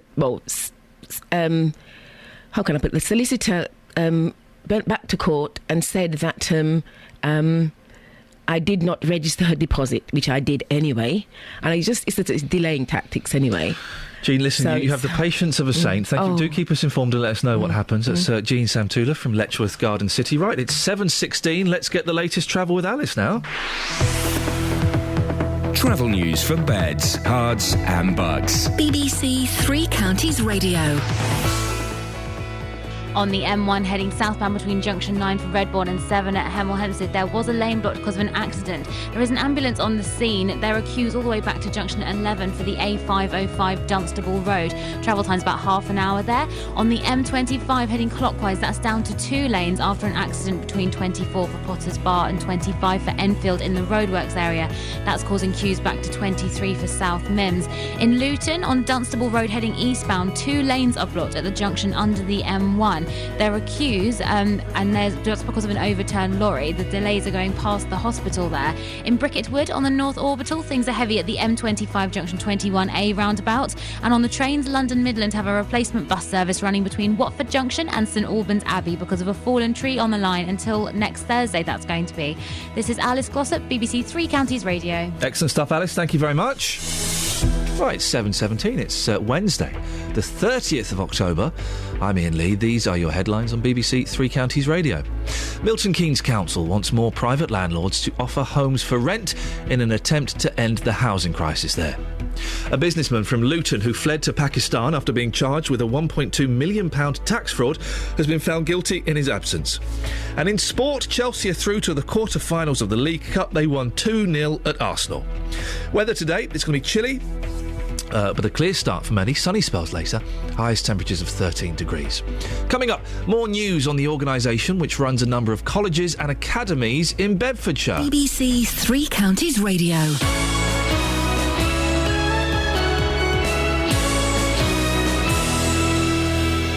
Roberto Perrone. I can bring you now some good news for women. What do you look like in a pair of Speedos or swim trunks? A pumpkin had been stolen from outside a hairdresser's salon. We've had lots of support since your programme, lots of phone calls telling us not to worry and everyone's looking out for them. What could I do to bring a smile to Dame Kelly Holmes' face? Do you know what that sound is? I do. They're alpacas. I've got 6 alpacas. They're lovely. Everyone takes the mickey. Roberto Perrone. Weekdays from 3 on BBC Three Counties Radio. So, Catherine Jenkins sleeps with her eyes open. Would that put you off? A girl dumped me once because I slept with my eyes open. What puts you off? People that you know, maybe you've split up with a partner because they've got a horrible, disgusting habit. Well, we've sent our man on the street, Justin Dealey, out to find out. And just to say, Justin Dealey, I don't think has any disgusting habits. I can't think of one. Oh no, hang on, I can think of hundreds of them. Do give us a call, 08459 455 555, or go to facebook.com/BBC3CR. Now, more news on the organisation which runs a number of colleges and academies in Bedfordshire. Last week we told you that the Barnfield Federation is being investigated by the government on suspicion of poor financial management and grade massaging. Well, we've been asking you to get in touch if you've had any dealings with Barnfield. Maybe you work there, or maybe you have children or grandchildren that go there. And some of you have got in touch with various stories. And one of those people was Louise. It's not her real name, but she's a mum whose 2 daughters have attended one of Barnfield academies. Morning, Louise. Thank you for coming in. Morning. Just come a little bit closer to the microphone. Now, this story centres around... Is it your youngest daughter? It's my oldest daughter. Your eldest daughter. Tell me what happened. She completed her GCSEs. She left Barnfield about May, June time of this year. And I was under the impression that she got no A-star to C grades in her GCSEs. Yep. But when my youngest daughter went on to an open evening about 3 weeks ago, my eldest daughter's picture was displayed stating that she had 8 A-star to C grades. So hang on, where was this? Where and how was this displayed? There was display boards in the as you walk into Barnfield. Okay, so kind of in the reception area. Yeah, you walk into the reception, go through, and there's display boards. And it was a picture of your eldest daughter. Yeah. And what did it say? It just had her picture, her name, and underneath had 8 A-star to C grades. And she didn't get any A-star to C grades, no. did she? No. And we've looked at this. She got some passes and BTEC courses, didn't she? But not in the GCSEs. Not in GCSEs, no. It was your youngest daughter that spotted this? It was my youngest daughter and my husband, yeah. So they come back home and they say, Louise, you're not going to believe what we've just seen. We've seen our oldest daughter. It's saying she's got 8 A to C grades, GCSEs. How did you react to that? My first reaction was, did you speak to anybody and did you take a picture? And no, there was nobody around to speak to, and they never got a picture. But I sent my youngest daughter into school the next day and asked her to get a picture before the board was taken down, so that I had proof. And so this board was there so that there'll be lots of parents coming in, lots of people coming in would see it and they go, hey, fantastic, look at this young lady. And I'm assuming there are pictures of other children as well that had achieved that. Did you speak to the school? I went down there, yes, and asked to speak to somebody about it. Yeah. I got a phone call back, and the lady on the phone, she was quite abrupt to me. Yeah. As if to say to me, how dare you question our results? And she told me that because Alicia had done BTEC courses, she'd done OC national courses, that the pass rates that she got in there were the equivalent to a C grade in GCSE. OK, but still, it would seem to me, as an outsider, it would seem a little bit misleading to have a sign saying this young lady got 8 A star to C grade GCSEs, but actually, if you were to delve deeper, she got kind of an equivalent to C in BTEC. So that seems a little bit misleading, I think is a polite way of putting it. And when did she explain this to you? This person on the phone explained this to you. Did you kind of just accept it and go, oh, OK, thanks? Or... No, I thought there was a little more to it than that. Yeah. I was under the impression that BTEC courses are actually easier than GCSE. So, I was under the impression that, and she wasn't able to stay on and do the A-levels there, was she? Because she hadn't got the right grades. Yeah. And she went to her... she did go to her sixth form interview after she got her results. Yeah. And she was just told, you don't have grades good enough to come to the sixth form here. Go try Barnfield College or somewhere else. She was given no names to contact. Right. And when I got home to see her, she looked quite unhappy. Yeah. And she said, why am I so stupid? She said, why can't I pass my exams like everybody else? Tell her, I was terrible at exams. Some people just aren't suited to exams, and I'm one of them. I said, well, that's very sad that she felt like that. They suggested she go to Barnfield College. Did she go there and chat to people there? Why not? Well, with the way they treated her, I didn't really want her to go there. Yeah. So we found another organisation that we went to have a look. Yeah. And she enrolled there and then. They were happy to take her on. It seems odd as well that if they were using her as a poster girl to promote the school's achievements, and then she goes to join the sixth one, they say, well, you're not good enough to come in. You've not got the grades that required. That, again, must have been she was obviously very upset. Yeah, she bless was. her. That must have been a blow for you as well. It was. I mean, I went on to tell her, that, grades don't really mean anything. You can do and be whatever you want to be.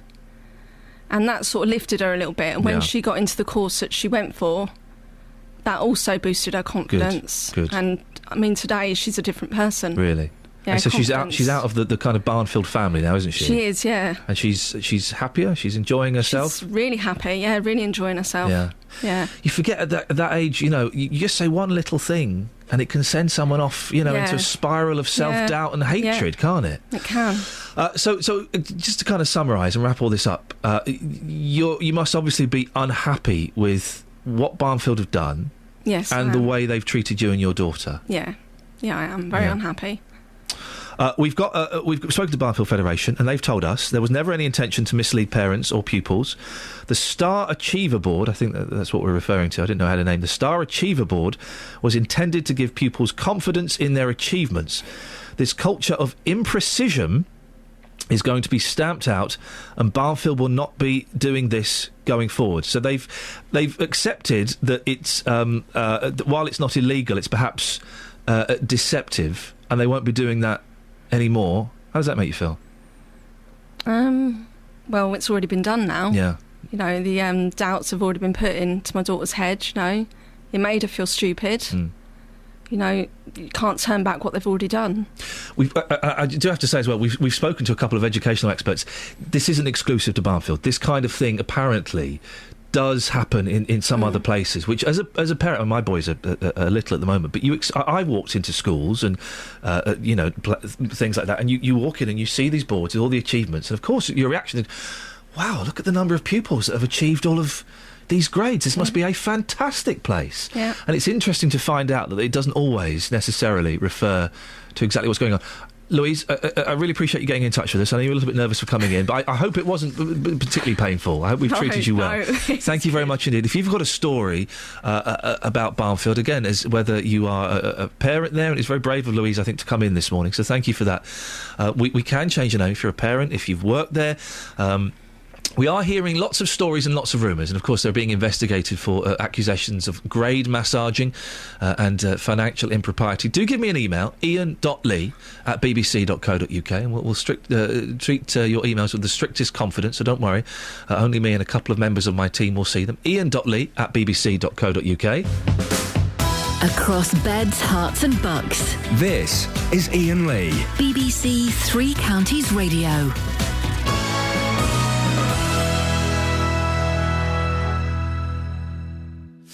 Ian.lee@bbc.co.uk is the email if you want to get in touch. Sorry, I'm a little bit sniffly this morning. And that's also, get in touch if you've got a story about Barnfield, but also if you've got a story about anything. We have had some cracking stories the last month, I'd say, last 3 weeks, 4 weeks, some cracking stories that have come from you. Sending an email either to me, ian.lee@bbc.co.uk, or 3cr@bbc.co.uk. And I can't stress, they can be about anything. They can be a huge thing that affects the entire three counties, or they can be a tiny thing that affects you in your bedroom. It can be anything like that. Don't think it's too trivial. We will have a look at it. Ian.lee@bbc.co.uk. You can also give us a call as well. If you haven't got access to the internet, 08459 455 555. Let us know what it is. Try and give us as many details as you can. And if it's right for the show, then you may get to meet Justin Dealey, huh? It doesn't come much better than that.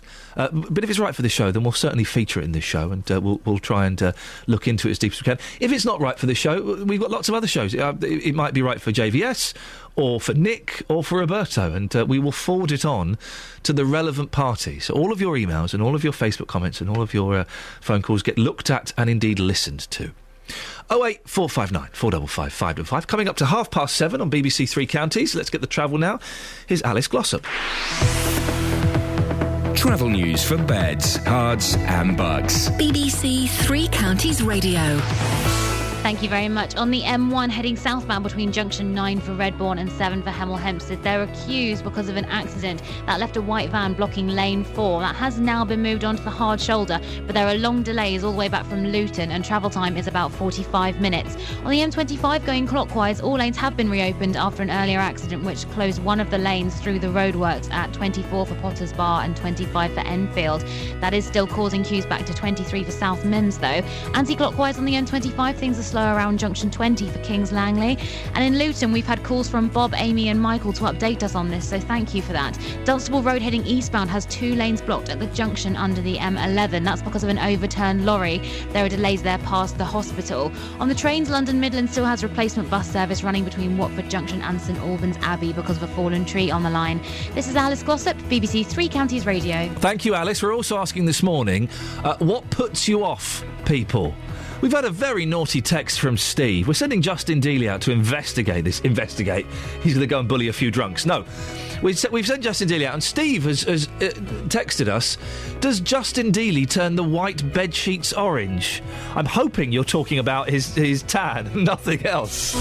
Across beds, hearts and bugs. This is BBC Three Counties Radio.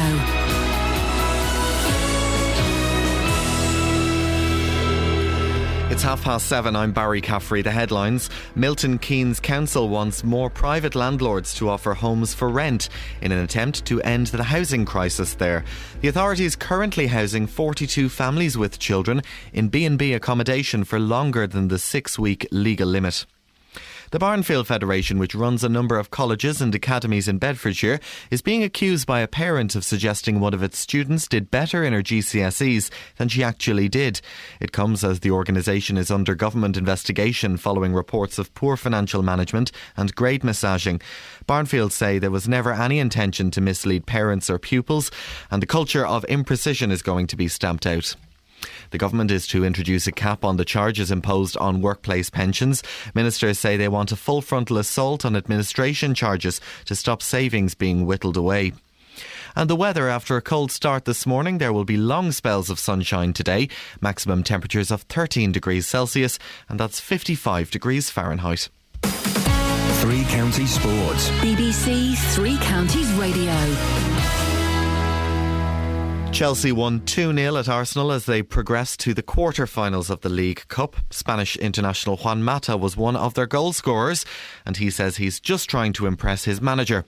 I always tried my best, every training session, every game, and today is what I did. Obviously we have 24, 25 players, but everyone wants to play. At the end of the day, it's a manager decision, but I just try my best and respect all my teammates and just try to score an assist like I did today. Well, Leicester City, who are second in the Championship, caused a shock as they reached the last 8. They beat Premiership side Fulham 4-3. Stoke City are also through. They won 4-2 on penalties at Birmingham. In tonight's fourth round League Cup action, Newcastle play Manchester City at St James's Park and Tottenham take on Hull. England's cricketers will be without captain Alistair Cook, Kevin Peterson, Stuart Broad and Monty Panesar for their first tour match against West Australia, which starts later tonight. Cook has a bad back while Panesar has a bug. Peterson and Broad are both being rested. BBC Three Counties News and Sport. I'll have a full bulletin at 8. Call 08459 455 555. BBC Three Counties Radio. I've just had an idea for a show, Catherine. I've just had an idea for a show for us. Yeah. You know, we come in and the shows are prepped to... how can I finish that sentence without swearing? Perfection. Thank you very much indeed. And we get lots of stuff that's set up the day before, and we have a fantastic team that really research all the stories and give us lots of stuff. And then we come in and we take bits out, we add bits, we go through the papers. Blah, blah, blah. How about one day, I don't know, maybe for children in need, we do a show with nothing. We come in with nothing. Right. We come in, we have nothing. Nothing. We have nothing. We bring in the newspapers. We open up the phone lines. People phone in with their stories. We look for stuff in the newspapers, and we do the whole 3 hours from scratch. Right. One, I'm hearing that could go horribly wrong. But yes. Two, yes. I'm hearing that means the day before we could knock off early. That's kind of what you should focus on more, I think. What I'll do is I'll pitch it to the boss. Oh, no! You've misunderstood. Well, we don't tell them. No, we can't tell them because they'll go, no. But if we say... OK. We've got an experimental radio. It's so exciting. We're in the vanguard and the cutting edge and all that. If we say it's for children in need, they can't say no because it's for sick children. It's for children. You pitch it to the bosses and let me know when they say no, and then I'll tell you when we're going to do it. And just to get this straight, I don't mention knocking off early. No. Just do it. Yeah, thanks very much indeed. It might work. It might not. That's what would make it so exciting, isn't it?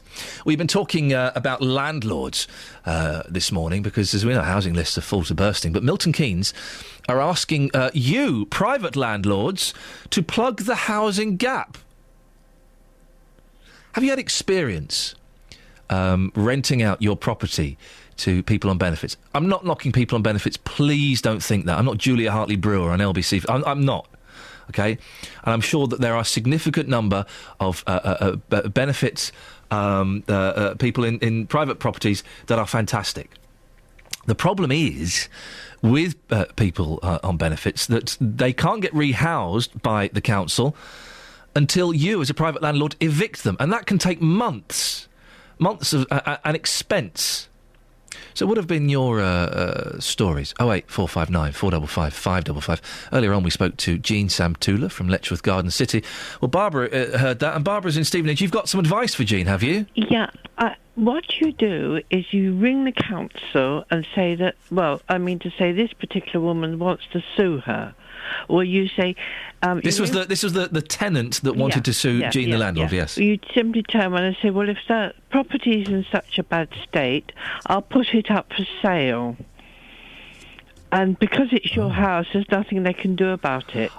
You see, and they put the house up for sale, and therefore you get another person to purchase it, and then you put the rent up. But hang on, you've sold the house? Well... Oh, you're saying you sell it to a stooge? Well, you could do. You could actually, yes. And you write to the woman and say, since you're suing me for the house, suing me for the money, then you just say, right, well, I'm selling the house because I can't afford to pay you other than to sell the house under you. It sounds like a cunning plan.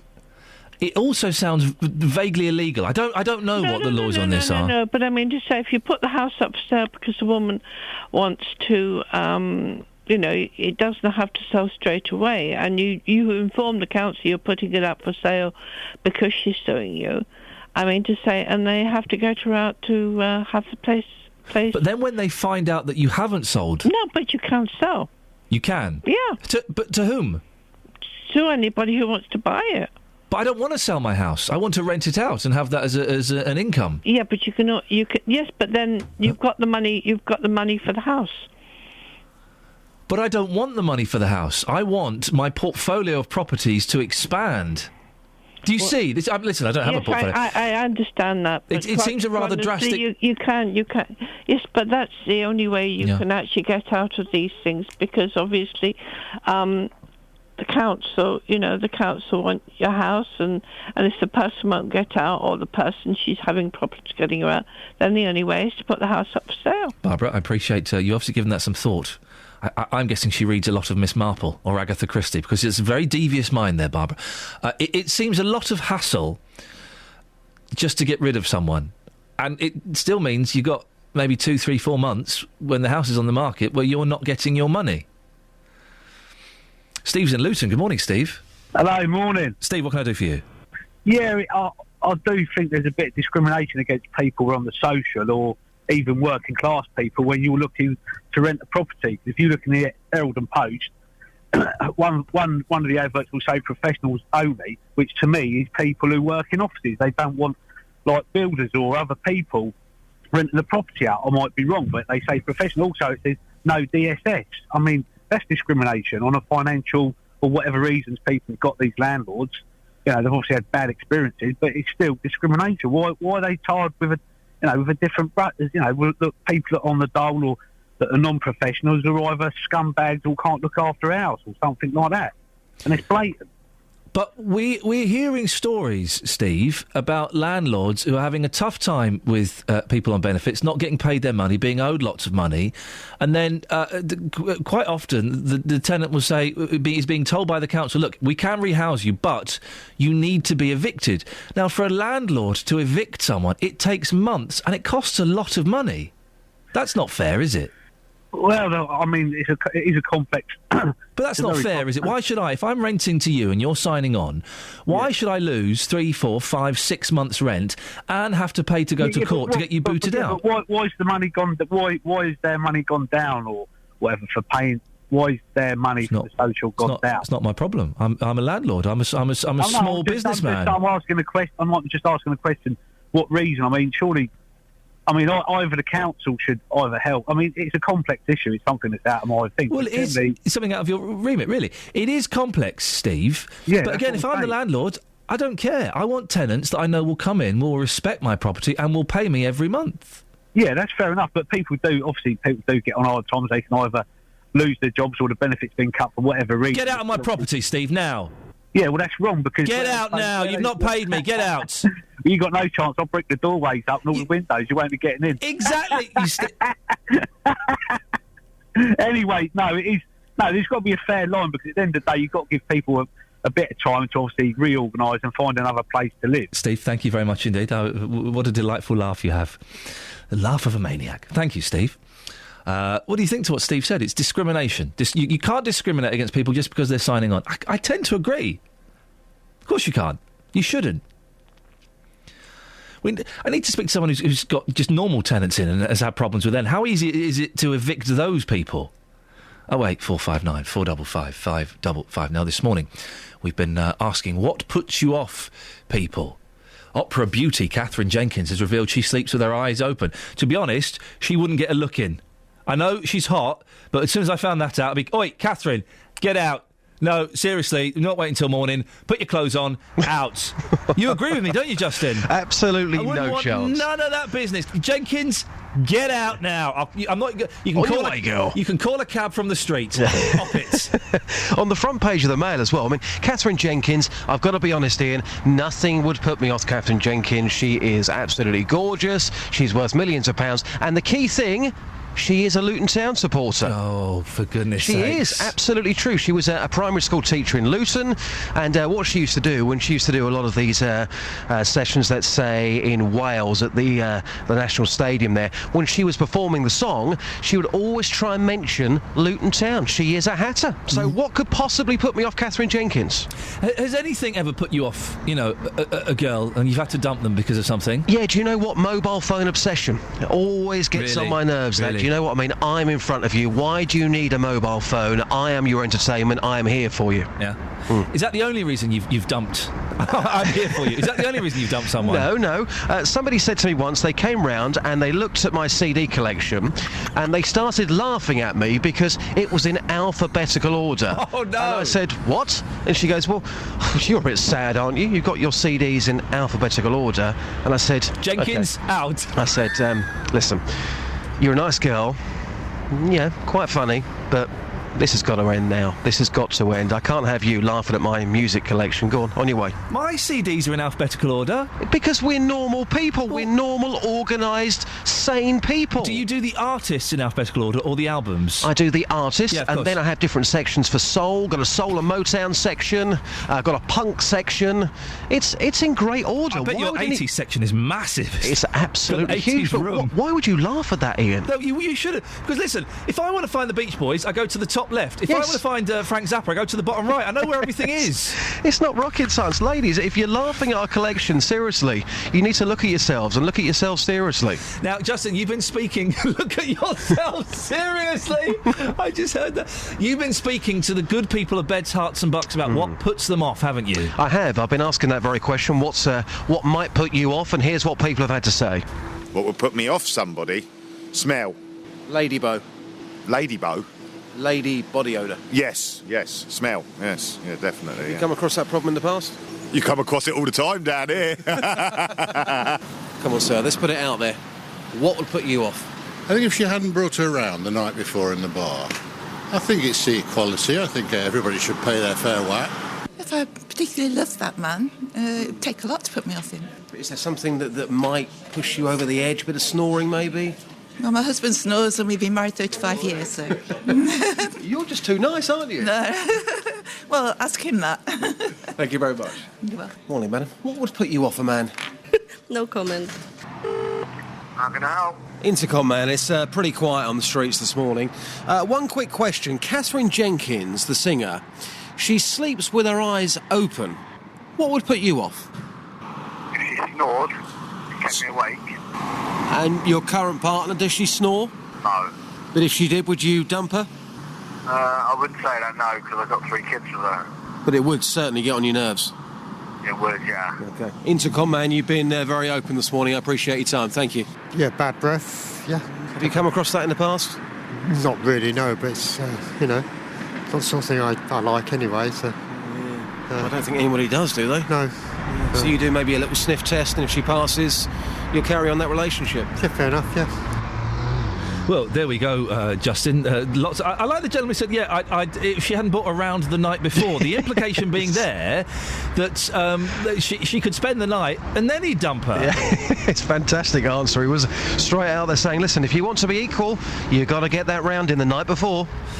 So it is a tough one, isn't it? There are lots of things that put us off people, Justin. But so people laughing at your CD collection, that does it for you, does it? Yeah, it does, bruv. Well annoyed about that. I don't really understand why I should do that. I think it makes perfect sense for Motown to be in the Motown area and alphabetical order and all that. But I'm confused. How do you put it in alphabetical order, but then have different genres as well? You put alphabeticalise the genres. So for example, Motown, I'd have I don't know, Otis Redding under R, and then I'd have different bits, bruv. Perfect. Justin, thank you very much you indeed. You sign that petition for me, to get Iain Lee sacked. Yeah, that's the 401st signature. Yeah, thank you. You just sign there. Yeah. If we can hopefully get him out before Christmas. Can we hear the other person's voice, Justin? Yes. OK. Helen, can you say hello? Morning. There you go, she's there. Oh, blimey. Travel news for beds, cards and bugs. BBC Three Counties Radio. Good morning. The M1 southbound between junction 9 for Redbourne and 7 for Hemel Hempstead is still queuing because of an earlier accident. There are long delays from Luton and travel time is still about 45 minutes there. On the M25 going clockwise, that traffic has cleared between 24 for Potters Bar and 25 for Enfield now. In Luton, we've had calls from Bob, Amy and Michael to update us on this, so thank you for that. Dunstable Road heading eastbound is now closed at the junction under the M11. That's because of an overturned lorry and a fuel spillage. There are delays past the hospital and the police have said that the road will be closed for several hours to clear up that oil. In Bricket Wood, the North Orbital is heavy at the M25 junction 21A roundabout. And on the trains, London Midlands have a replacement bus service running between Watford Junction and St Albans Abbey. The Metropolitan line has minor delays between Harrow-on-the-Hill and Aldgate because of a signal failure at Wembley Park. I'm Alice Glossop, BBC Three Counties Radio. Thank you very much indeed. 7:47. It is Wednesday, the 30th of October. I'm Iain Lee. These are your headlines on BBC Three Counties Radio. There are calls for private landlords in Milton Keynes to help plug the housing gap there. The government says it wants to obtain better value for money by introducing a cap on the charges imposed on workplace pensions. And in sport, Chelsea have booked their place in the quarter-finals of the League Cup. They won 2-0 at Arsenal. Coming up, an Aylesbury man believes he's bought a painting for just over £100 that could be worth up to £100 million. To be honest, I've gone off him a little bit. I asked for £50,000. He politely rebuffed me. Naughty, naughty. Well, we're going to get an expert to have a look at it and find out if it is worth a jaw-dropping £100 million. Before that, though, let's get the latest weather. Here's Georgina. Beds, hearts and bucks weather. BBC Three Counties Radio. Hello there, quite a crisp autumnal morning, so a bright but chilly start to the day with a fair amount of sunshine around until it clouds over this afternoon. Now that's ahead of a band of rain which will be coming through, probably not until after dark, but it will certainly be heavy when it does. And we've got south or southwesterly winds strengthening a touch later on. Temperatures expected to reach 13 degrees Celsius. So tonight we have that rain through the night. It's going to be fairly heavy at times, but should clear by the morning, and temperatures down to 7 degrees Celsius. So tomorrow we've got some sunny spells around, but also varying amounts of cloud. Now there is showery rain coming in from the northeast, but it might not quite make it as far as us, but it's worth being aware of just in case. Temperatures reaching 13 degrees Celsius. And then as we head towards the weekend, we've got two waves moving through. One's going to bring moderate rain. The second looks like it could bring gales to severe gales and heavy rain, but hopefully not as bad as it was on Monday. We'll keep you updated on that front. This is your latest forecast.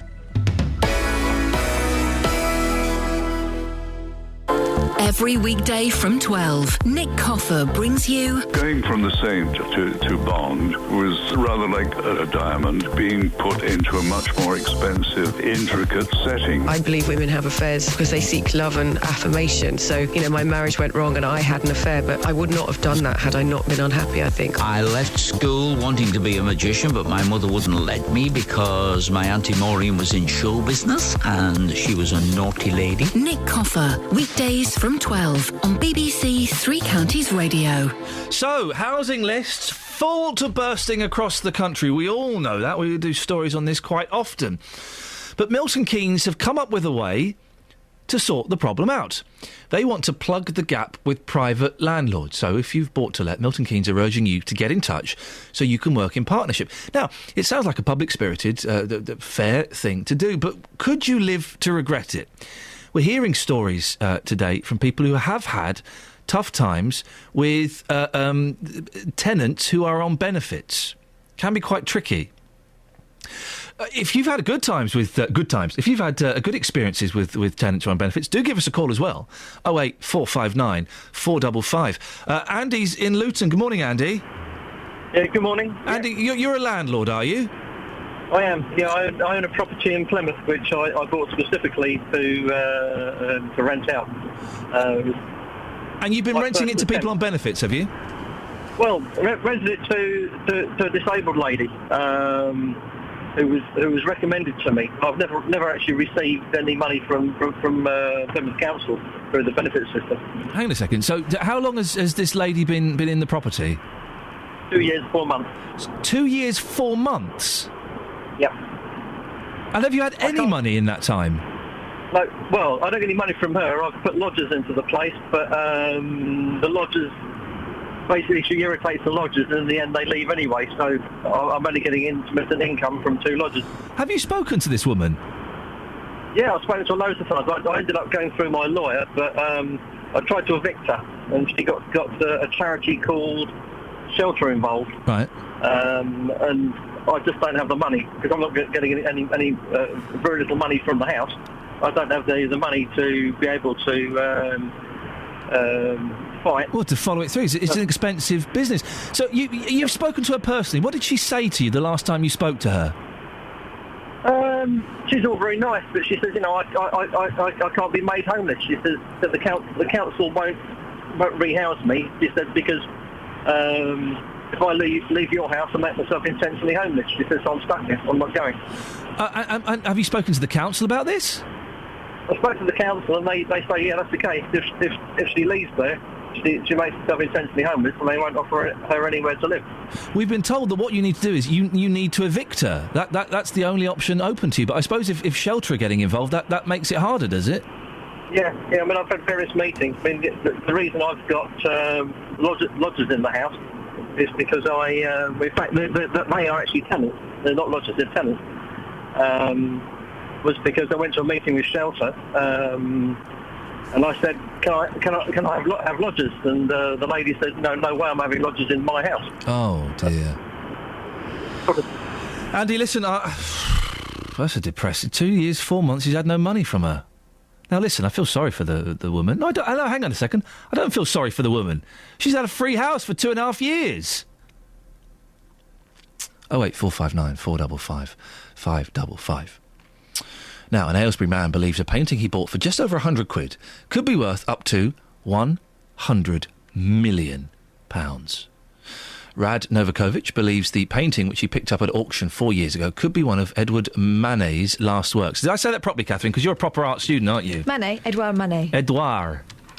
Everyone knows what you mean. Edouard Manet. He's like Madonna, you can just say Manet. There we go, fantastic. He's vowing to give some of his future millions to the people of Aylesbury, who recently banded together to raise money for life-saving treatment for his son. His son seems to be doing really, really well, and Rad wants to give a couple of million quid back.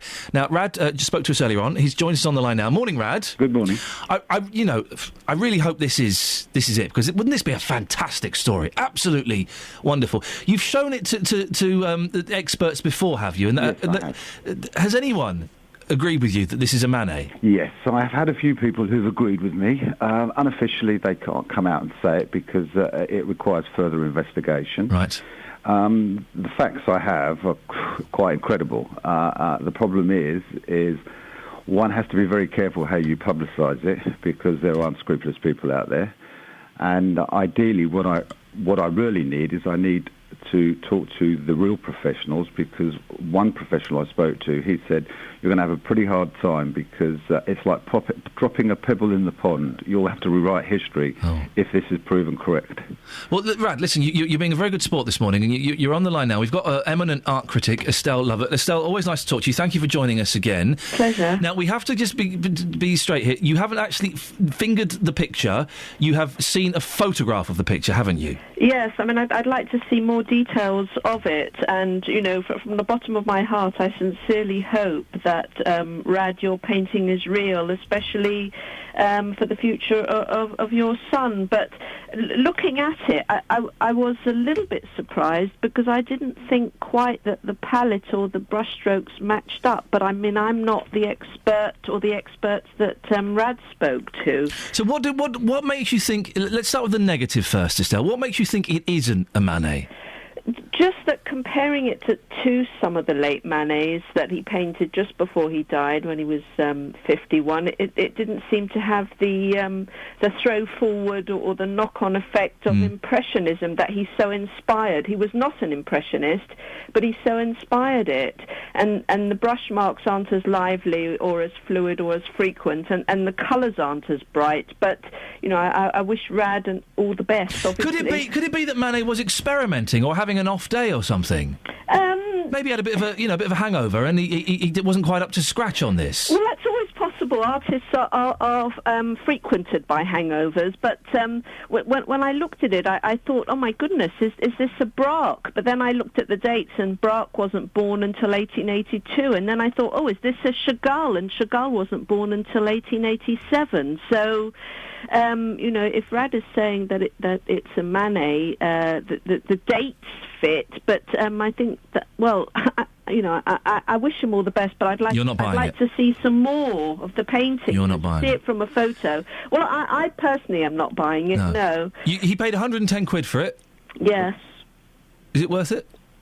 Well, if it's a real Manet for 100 million, then of course it's worth it. But then listen, how much do you pay if you go into a gallery and you buy a print, a poster? And then have it framed. So it's a bargain, whichever way around you look at it. Listen, Rad is convinced by this. What can he do to get a definitive answer? Well, there are auction houses that you can go to, great auction houses, Sotheby's, Christie's, Phillips. There are Manet experts. The first thing that I would do is perhaps go to the galleries and have a look at Manet's face-to-face and compare them. I mean, I understand that Rad loves art and has a great appreciation of art and has spent a number of years trying to acknowledge the true hand of this painting. Maybe that might be worth doing again. Rad, what's your reaction to what Estelle's saying? Well, I've been all over the place and seen Manet's works face to face. I even travelled over to America to the Metropolitan Museum where there's a large collection. And at the time there, one of the things I learned in the past, that certain people are experts but don't realise they're experts. And there happened to be a security guard who worked there. He'd been working there 15 years. I think his name was Perry. And at the time, I was studying the paintings with an eyepiece and taking some photographs. And he asked me what I was doing, rightly so. And I said to him, I've got a painting which I'm researching, and I believe it could be possibly the work of Edward Manet. So he said, is it possible for you to show me an image? I said, before I show you an image, can I show you a signature, which I think relates to another artist you may know. I didn't want to say it was Edward Manet's signature. And when I showed him the signature on my digital camera, he said to me, oh, that's Edward Manet's signature. His instant reaction. And this guy had been there 15 years, walking the floorboards there, listening to all the experts, looking at all the paintings, and his instant reaction was that was Edward Manet's signature. I mean, that's just a coincidence. But what I've done is I've gone above and beyond the research. There is a certain particular pigment that Manet used, which most people don't know, and I found it in several Manet paintings, and all the pigment specialists do not know where that pigment has come from, who produced it, or where there's hardly any information on it. Well, in my painting is the same pigment. Rad, we have to end it there. Listen, I wish you the very best of luck.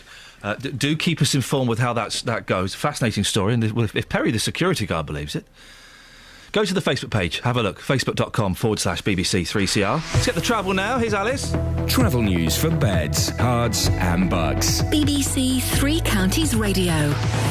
Good morning. Still those queues on the M1 southbound between junction 9 for Redbourne and 7 for Hemel Hempstead. Long delays from Luton. Travel time about 45 minutes after an accident. In Luton, the A505 Dunstable Road heading eastbound is closed at the junction under the M1 because of an overturned lorry and fuel spillage. Police have said that the road will be closed for several hours.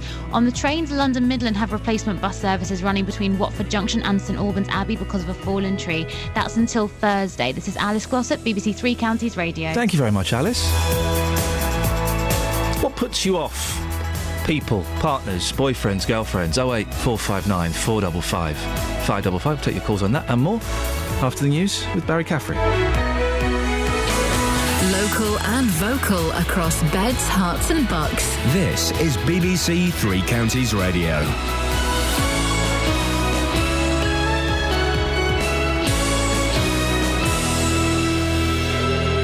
It's 8 o'clock, I'm Barry Caffrey. The headlines: calls for private landlords in Milton Keynes to plug the housing gap, claims Barnfield misled parents over GCSE success, and government to impose cap on pension charges.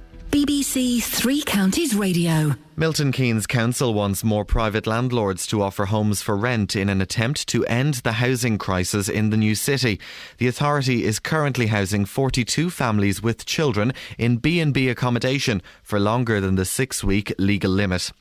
Tessa Shepperson is the solicitor behind the website landlordlaw.co.uk, and she told Iain Lee this morning that she's not surprised that some landlords don't want to rent to people on benefits. It is very unfortunate, but I mean there do tend to be more problems associated with benefit tenants than with not benefit tenants. There is this problem about if they need to be rehoused, they're told to stay there until they are evicted, and that causes a lot of problems all round.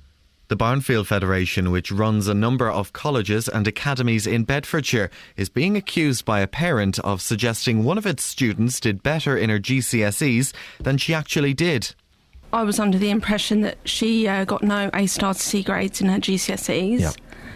But when my youngest daughter went on to an open evening about 3 weeks ago, my eldest daughter's picture was displayed stating that she had 8 A-star to C grades. And she didn't get any A-star to C grades, did she? No. Well, it comes as the organisation is under government investigation following reports of poor financial management and grade massaging.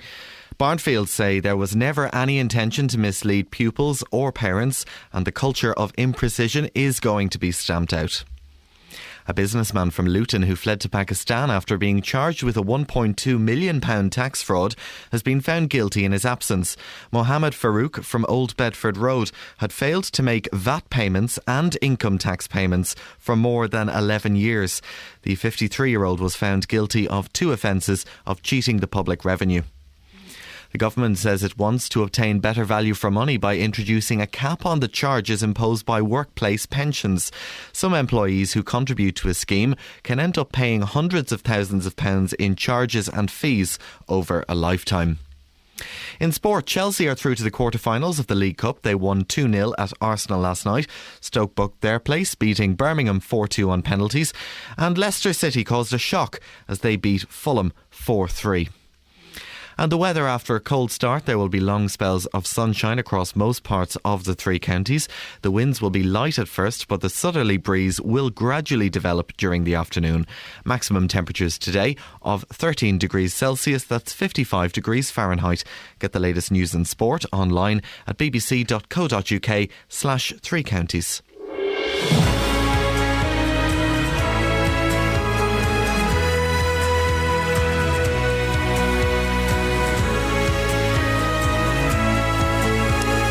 This is Iain Lee, BBC 3 Counties Radio, here every weekday morning between 6 and 9.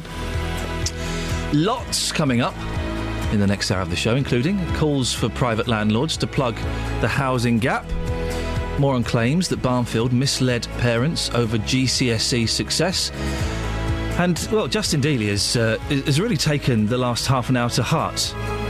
He's mentioning his CDs are in alphabetical order, mine too.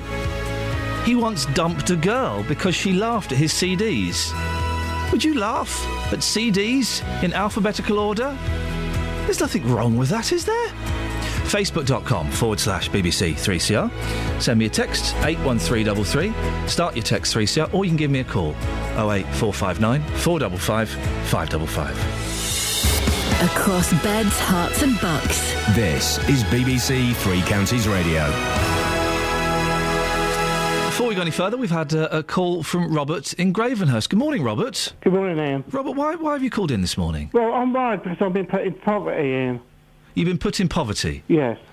In what way? How have you been put into poverty? I've been retired on ill health, and after paying council tax, rent, me electric and me water, I have no money for food. How old are you, Robert? I'm 52. I've been retired on ill health. And when did that happen? I got hit on ill health in 2003, but I've only just started to pension me off from this year, from the 1st of the 8th. So what you were being paid a kind of a sort of a salary, even though you were off ill. Yeah. And that's been now cut because Well, what I was claiming benefits because my company stopped my money. Okay. So I was on benefits. Then my benefits stopped because I've got my pension coming in. But after paying all my bills and my rent and everything, I won't be able to eat. You know what I mean? So you've got no money for food at all? At the moment, no. Not until... I'll have money coming in, but the point is I won't have no money for food because I've got to pay bills and, you know what I mean, and electric and towards my rent and council tax. When does your money come in so you can get something to eat? It comes in at the end of this month. The end of the month? Well, OK, so the end of October? Yeah. OK, so there's not too long to go, because we're on the 30th now, I think. So there's not too long to go. But have you eaten today? Not at the moment, no. I can get a breakfast, but after that, I've got a little bit in my freezer, but after that's gone, I don't know what to do. This must be quite worrying for you, Robert. It is really, yes. But, I mean, I've had people out trying to help me, but budget me funds, but how can you when you've got nothing to live on after you've paid all your bills and that? So who's been helping you? I've had the Housing Association, I've had a lady from them. Yeah. They've been really brilliant. What have they done to help you? They've helped me, you know, look at the letters I've had come in from the beds, you know, central beds and everything. Yeah. But, you know, it's just crucifying me at the moment. So are you in debt, Robert, or are you kind of keeping your head above water? I will be getting into debt, yes. I'm guessing you live on your own, is that right? Yes, I do, yeah. You got any friends or family you can talk to? I've got family, but they have to work, you know, they've got their own families. Yeah. How are you feeling, Robert? Well, I do suffer from depression. Have you been to the doctor about that? Yeah, I'm on antidepressants. And how are you finding them? They're all right, but the point is, with all this, you know, trouble and everything, it makes me feel like sometimes taking my own life, and that is the honest truth. When was the last time you thought about taking your own life? Last night, actually. Really? Why? What was so bad last night? Well, it's just that, you know, thinking about everything coming on top of me, you know. But you said you've got family. Yeah. So, if you did something to yourself, they'd be upset, wouldn't they? Yeah, I know they would, yeah. But it makes me feel that way, Ian, you know what I'm saying? Yeah. I've never been in, you know, like this before in my life. So, what are you going to do? Well, after paying all my bills and that, I've just got to, you know... But they said I can get you know, the Central Bank said I can get a form to fill in. They can help me with getting food, but... Well, why don't you get... that sounds like a great offer, Robert. Why don't you give them a call today to say, look... They're sending me the form out, Ian. They're sending you the form out, yeah. OK. So are you going to fill it in when it comes? Yes, I will, yeah. And what would that get you? Is that to get you to a food bank or something? Yeah. How do you feel about getting food from a food bank? Well, I think it's just... Well, it's disgusting, really, but... Why is it disgusting? Well... I'd like to do my own shopping and you know what I mean. Of course you would. But you know that you're not in a position at the moment, are you, to do that? No. So I wouldn't feel, I don't know, embarrassed or ashamed for getting food from a food bank. That's what it's there to help. It's there to help people when they're struggling a little bit. Well, I feel as though, you know, the way it's getting on top of me, everything's getting on top of me at the moment. Who do you talk to about this, Robert? I don't talk to many people. I just sit in my own place and just, you know, keep upsetting myself. Yeah. That's not going to... Listen, I suffer from depression and I'm on pills and stuff like that, and the pills have certainly kept my head above water, but one of the things that I've learned is that by sitting indoors on your own all day long, that kind of perpetuates the cycle, doesn't it? That makes you feel worse. Yeah, I know, yeah. So what can we do to get you talking to someone? Well, I'm not saying going out and playing bowls or doing something ridiculous like that. But you need to have contact with human beings. Friends down the road, you know, but I don't talk to them about how I feel because, you know, it's embarrassing for me. Do you think that they would feel embarrassed if you said, "Look, I'm a bit worried. I've got no food and I'm feeling a bit depressed"? I don't know. I don't know what to say. How long have you known these friends? They've been friends with me for years. Yeah, close friends? Yeah, really close friends. Well, listen, then if they're close friends and they've known you for years, again from personal experience, I know what it feels like. You'll think, I don't want to annoy everyone. I don't want to be a burden.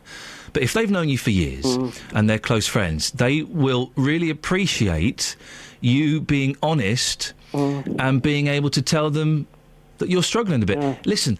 99% of the people listening to this have struggled or are struggling or will struggle at some point in the future. Not just financially, but just with that depression that comes in.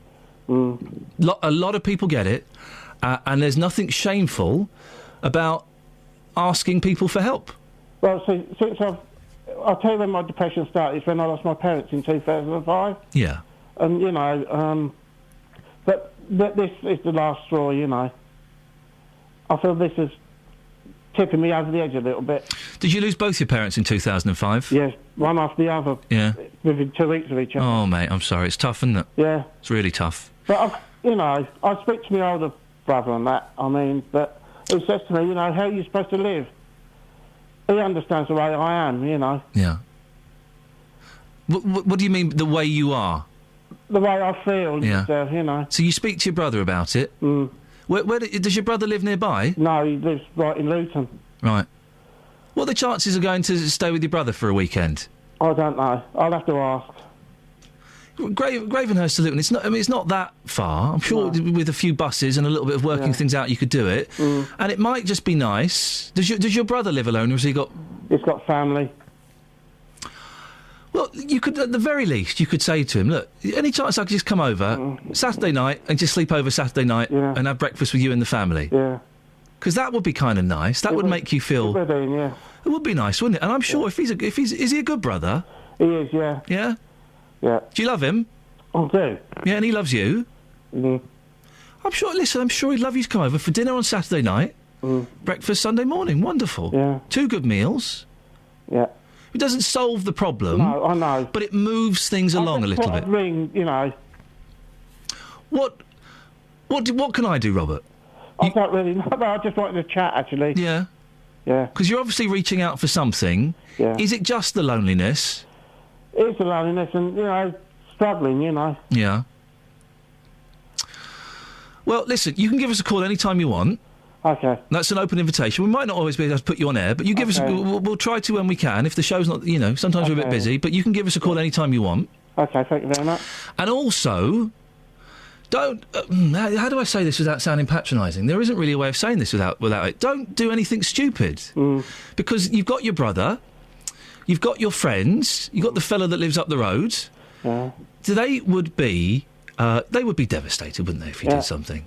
Yeah. Yeah. So, what we're going to do... when's the form coming to sort out the food bank? They sent it out yesterday. They sent it out yesterday, so it might come today. Hopefully it'll come by the weekend.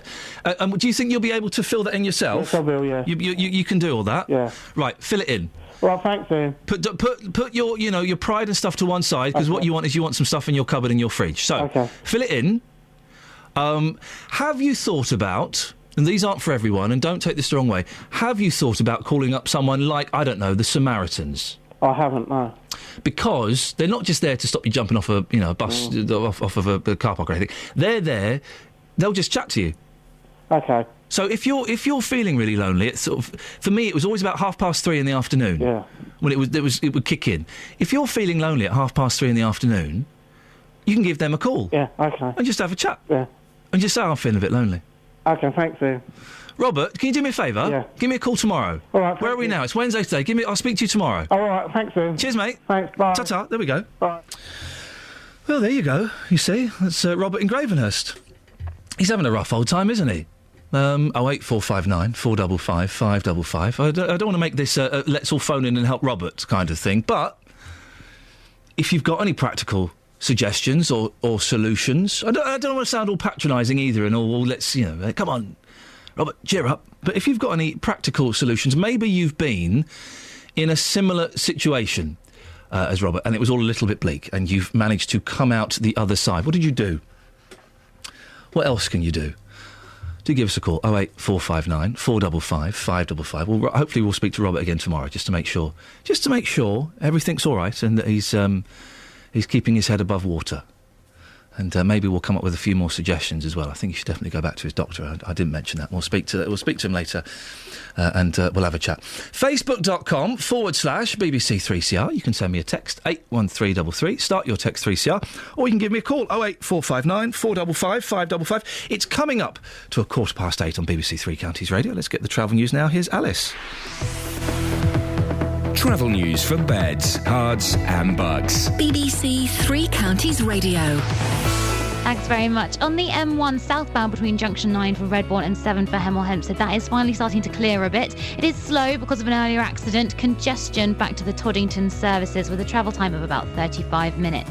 On the M40 heading northbound, things are heavy from the Denham roundabout and the A40 up to the M25. On the M25 itself, going clockwise, there are queues between junction 18 for Chorleywood and 16 for the M40. In Luton, that accident at the A505 for Dunstable Road heading eastbound is closed at the junction under the M1 because of an overturned lorry and fuel spillage. There are delays back to Shakespeare Road. The police have said that the roads will be closed for several hours because of clearing up the oil. In Watford, the A411, that's Lower High Street, is heavy just around the Bushy Arches. And in Borehamwood, the Barnet bypass, it has queues between Stirling Corner and Mill Hill Circus. On the trains, London Midland has replacement bus services running between Watford Junction and St Albans Abbey because of a fallen tree after the storm. That should be going on until Thursday. This is Alice Glossop for BBC Three Counties Radio. Thank you very much. Right, it's 8:16. It's Wednesday, the 30th of October. I'm Iain Lee. These are your headlines on BBC Three Counties Radio. Councillors in Milton Keynes are asking private landlords to offer more homes for rent to help tackle the housing crisis there. A businessman from Luton who fled to Pakistan after being charged with a £1.2 million tax fraud has been found guilty in his absence. And in sport, Chelsea are through to the quarter-finals of the League Cup. They won 2-0 at Arsenal.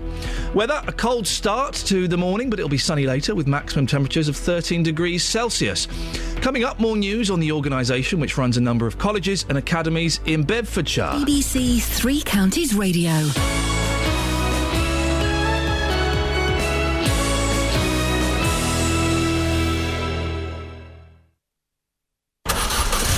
The big tour is coming. The big tour is coming. That sounds exciting. I wonder what that's all about.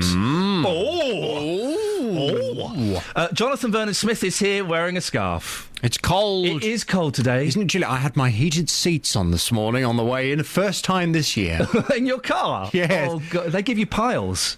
What? The heated seats give you piles. Heated seats give you piles? I thought that was sitting somewhere cold. Well, either extremity on your anus will give you piles. And as someone... No, listen. Oh, my God. As someone... It's Latin. As someone who has had piles... Why you are aware you're on the radio, aren't you? Is that what that red light means? I have no secrets from my listeners. As someone who has had piles and had them banded... Oh. Trust me, JVS, you do not want to go there. Oh. You do not want to go there. It was awful. Hellish. Yeah. I nearly said something else there, but I managed to stop myself. But I've had my heated seats for a number of years now. I've never had piles. How's your anus? Is it good? Stop it. Is it good? It's perfectly fine. Good. Well, just be warned. There is nothing worse. Well, there is one thing worse. What's that? I had that as well.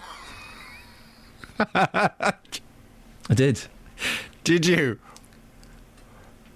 Do I say it on the radio? No, okay. Please. I'll write it down. I have no idea what you're talking about. You've got a devilish glint in your eye that makes me worried. It's all in the same area. Oh, it's just being written down, ladies and gentlemen. You're laughing at that, are you? You could have that. Is that called a pilonidal sinus? I don't know what the medical term is. I've had a pilonidal sinus. Did you have to have it? Did you have to have your anus sewn up? No. Can I tell you what's going on my show? Please. Don't be scared of the truth. You really are scaring me today. Oh. What's on your show today? Coming up on this morning's Big Phone In from 9, should parents be allowed to take their children out of school to go on holiday? This morning, parents are going to be handing a petition to the Department of Education demanding they be allowed to take their children out of school during term time to go on holiday. 126,000 parents have signed this petition in the hope the government might reverse the blanket ban on term time holiday that was introduced last month. Well, campaigners argue that families can no longer afford the cost of travel or accommodation during traditional school holidays. And the head of the campaign, Craig Langman, has told the BBC his 6-year-old probably learnt more on their family trip to Italy than he would do in school. So from 9 this morning, I want your views on this. Should parents be allowed to take their children out of school to go on holiday? 08459 455 555 for your views, please. I don't know where I sit on this. That's an unfortunate choice of words, bearing in mind our previous conversation. Yes. I don't know on this, because, sometimes going off to Egypt and to Italy and to see these one things, but going off to, Butlins or Frigiliana when you're supposed to be at school or working, really, it's not particularly cultural, is it? What? It's not particularly cultural. Have you ever been to Frigiliana? I feel like I have, having known you for a year. There's an awful lot of culture in Frigiliana. There's an awful lot of wine there, it would seem, as well. Admittedly, that as well, but there is some culture. And let's face it, I mean, I'm not a parent, so what do I know? But I do remember back to when I was at school myself. Yeah. Don't you remember the last week of term? Yeah. I mean, how much work did you do?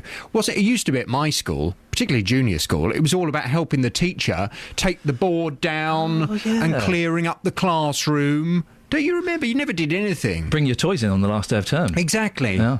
So, I mean, you can understand, can't you, why some parents may say, well, what's the point of my child spending a week at school helping the teacher tidy up the classroom and take the display off the wall when I could take them off to a luxury week in Faliraki where they could learn all kinds of interesting things about life? About water slides. Well, possibly. But then don't children get enrichment from a week of fun? I want your views from 9. Should parents be allowed to take their children out of school to go on holiday? Jonathan, thank you very much. Oh, do me a favour. What? Don't use those heated seats. Across beds, hearts and bucks. This is Iain Lee. BBC Three Counties Radio.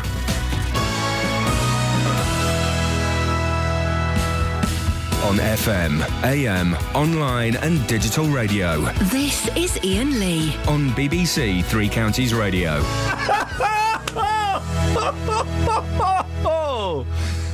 JVS! Get him to tell you what he just said to me. We spoke to Robert about... we spoke to him 5, 10, 15 minutes ago. He's having a bit of a tough time.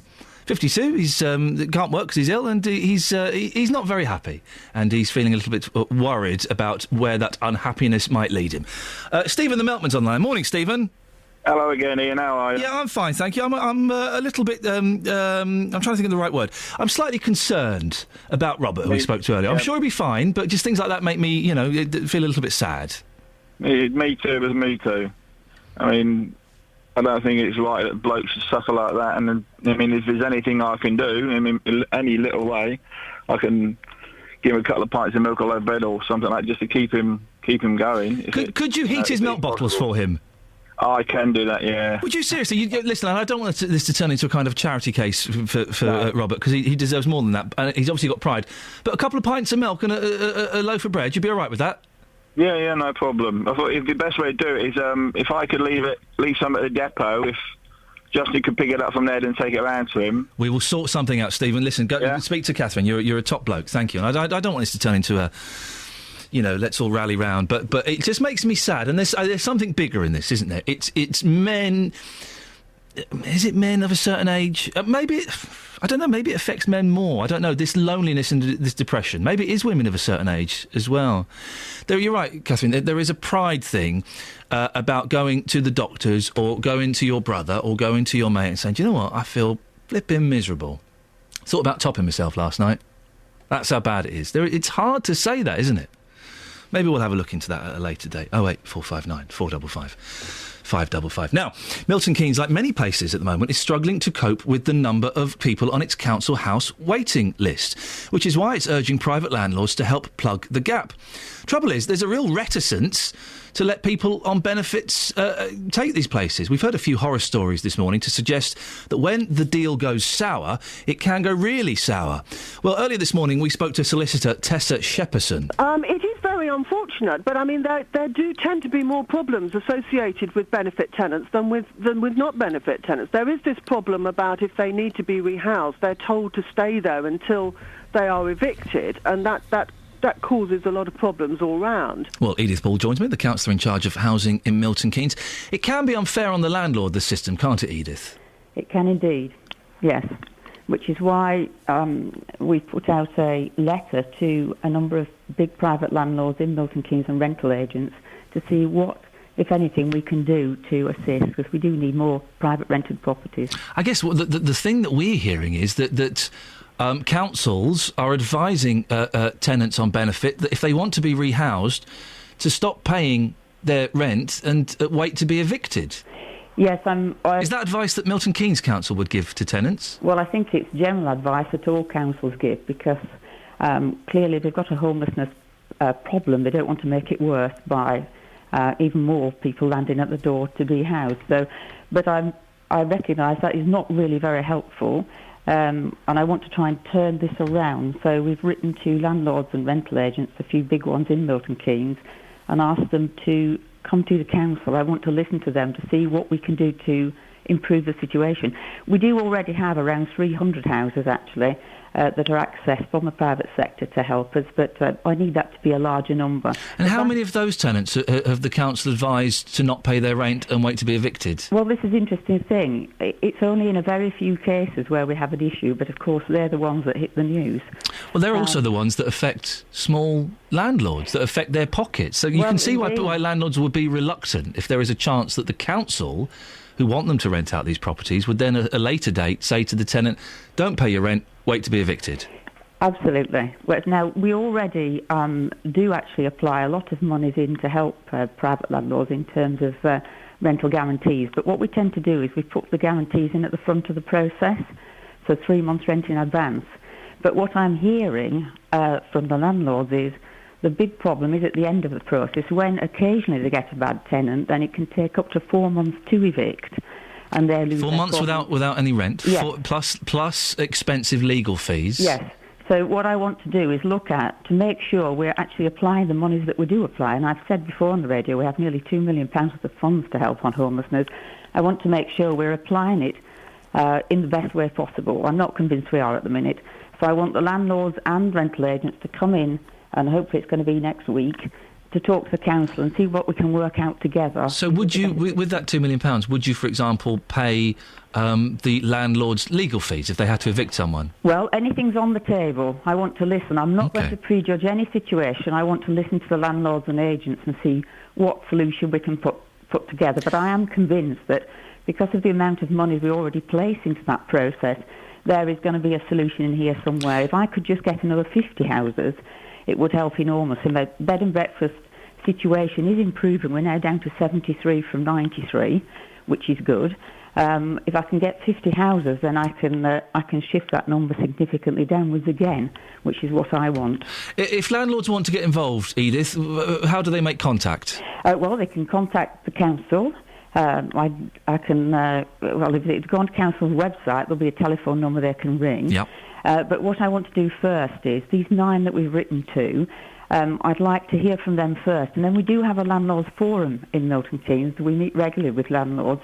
What I'd like to do then is share our findings with that bigger forum and see how we go from there. I'm convinced there is an answer in here somewhere. Well, listen, best of luck, Edith. Thank you very much for coming on. We'll follow this story closely as it affects lots of people in Beds, Herts and Bucks, and obviously specifically in Milton Keynes with your case. Thank you very much. 08459 455 555 is the telephone number. Facebook.com/BBC 3CR, or you can send me a text 81333. Start your text 3CR. And I'll flag this up again. Don't forget, you can keep sending me emails. I'm getting lots of nice emails this morning, including an invitation to the Harpenden pantomime. Who's starring in the Harpenden pantomime? Let's have a look. Hang on a second. It's someone from Tiswas. Oh, it's Sally James. Sally James is in it. Quah. Hey? Quah. Right, let's get the travel news now. Here's Alice. Travel news for Beds, Herts and Bucks. BBC Three Counties Radio. Thanks very much. On the M1 heading southbound between junction 9 for Redbourne and 7 for Hell Hempstead, that's still slow after that accident earlier on today, with congestion back to the Toddington services. Travel time just over half an hour there. On the M25 going anti-clockwise, there are queues between junction 18 for Chorleywood and 16 for the M40. And Luton's got some problems on the A505 this morning, which has been closed at the junction under the M1, as after an overturned lorry caused a fuel spillage there. Police have said that the road will be closed for several hours, and that's to kill clean up the oil there. Delays back to Shakespeare Road on that. In Stevenage, Broadhall Way is busy in both directions between the football ground and the A1M. And in North Watford, the A41, that's North Western Avenue, is slow at the Dome roundabout. In Borehamwood, the Barnet bypass has queues between Stirling Corner and Mill Hill Circus. On the trains, London Midland has a replacement bus service running between Watford Junction and St Albans Abbey. This is Alice Glossop, BBC Three Counties Radio. Alice, thank you very much. It's 8:30. Let's get the latest news and sport now. Here's Barry Caffrey. Across beds, hearts and bugs. This is BBC Three Counties Radio.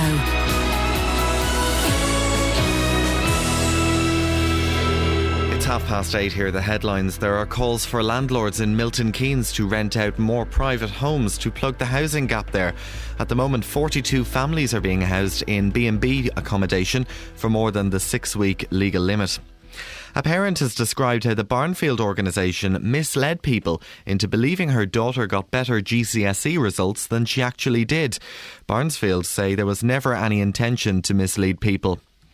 The government says it wants to obtain better value for money by introducing a cap on the charges imposed on workplace pensions.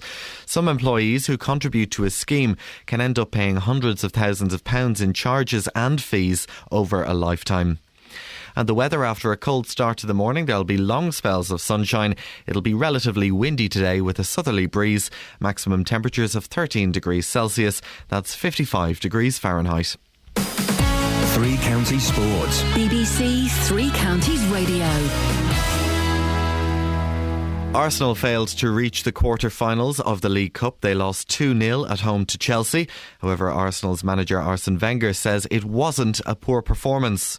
We played quite well, but we're not efficient enough, especially defensively, and made it difficult for ourselves from that on. But they are good on counter-attack, and on one of them in the second half they took advantage of it. But overall, I still think there's a lot of positives in that game. Leicester City, who are second in the Championship, caused a shock as they reached the last 8. They beat Premiership side Fulham 4-3. Stoke City are also through. They won 4-2 on penalties at Birmingham. In tonight's fourth round action, Newcastle play Manchester City and Tottenham take on Hull at White Hart Lane. Rugby union now, and England will be without their Lions line-out specialist Jeff Parling for Saturday's Autumn International against Australia. He's been ruled out after suffering concussion in training. And the England cricket captain Alistair Cook will miss the opening match of England's Ashes tour against Western Australia in Perth. Cook has a stiff back and will be joined on the sidelines by Monty Panesar, who is a bug, and Stuart Broad and Kevin Peterson, who are both being rested.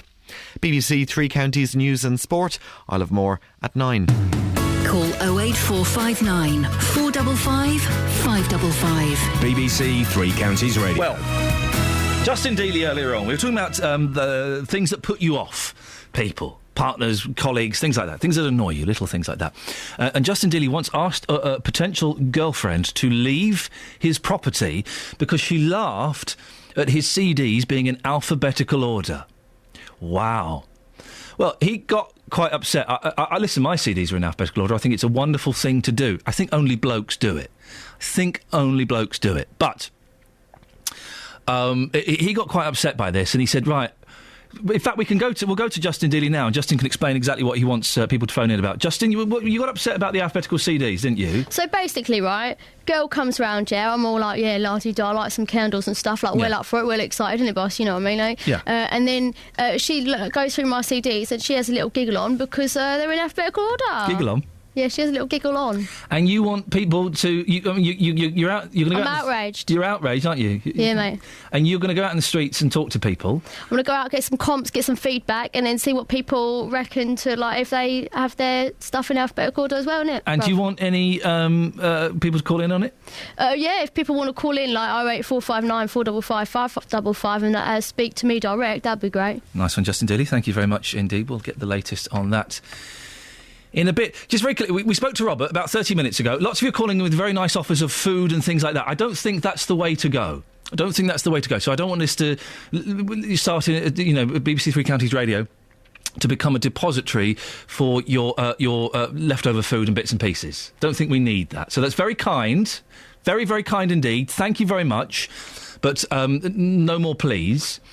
We're going to speak to Robert tomorrow. He'll be fine. He'll be absolutely fine. We'll speak to Robert tomorrow and we'll see how he's getting on. There's a few practical suggestions have been made to him, so let's see how that goes. But thank you very much for everybody who's offered to drop off food. But I don't think at the moment that's the way to go. And also, we don't particularly have the resources to kind of deliver food. And I don't think that's what Robert would want at the moment anyway. Right. More news on the organisation which runs a number of colleges and academies in Bedfordshire. Last week we discovered that the Barnfield Federation is under a government investigation amid concerns over its finances and suspicions of grade massaging. Well, we asked for your experience of working at or sending your children to any of Barnfield's facilities, and we've had some interesting things pop up. If you want to get in touch, ian.lee@bbc.co.uk. And I was emailed by a mum who we're going to call Louise.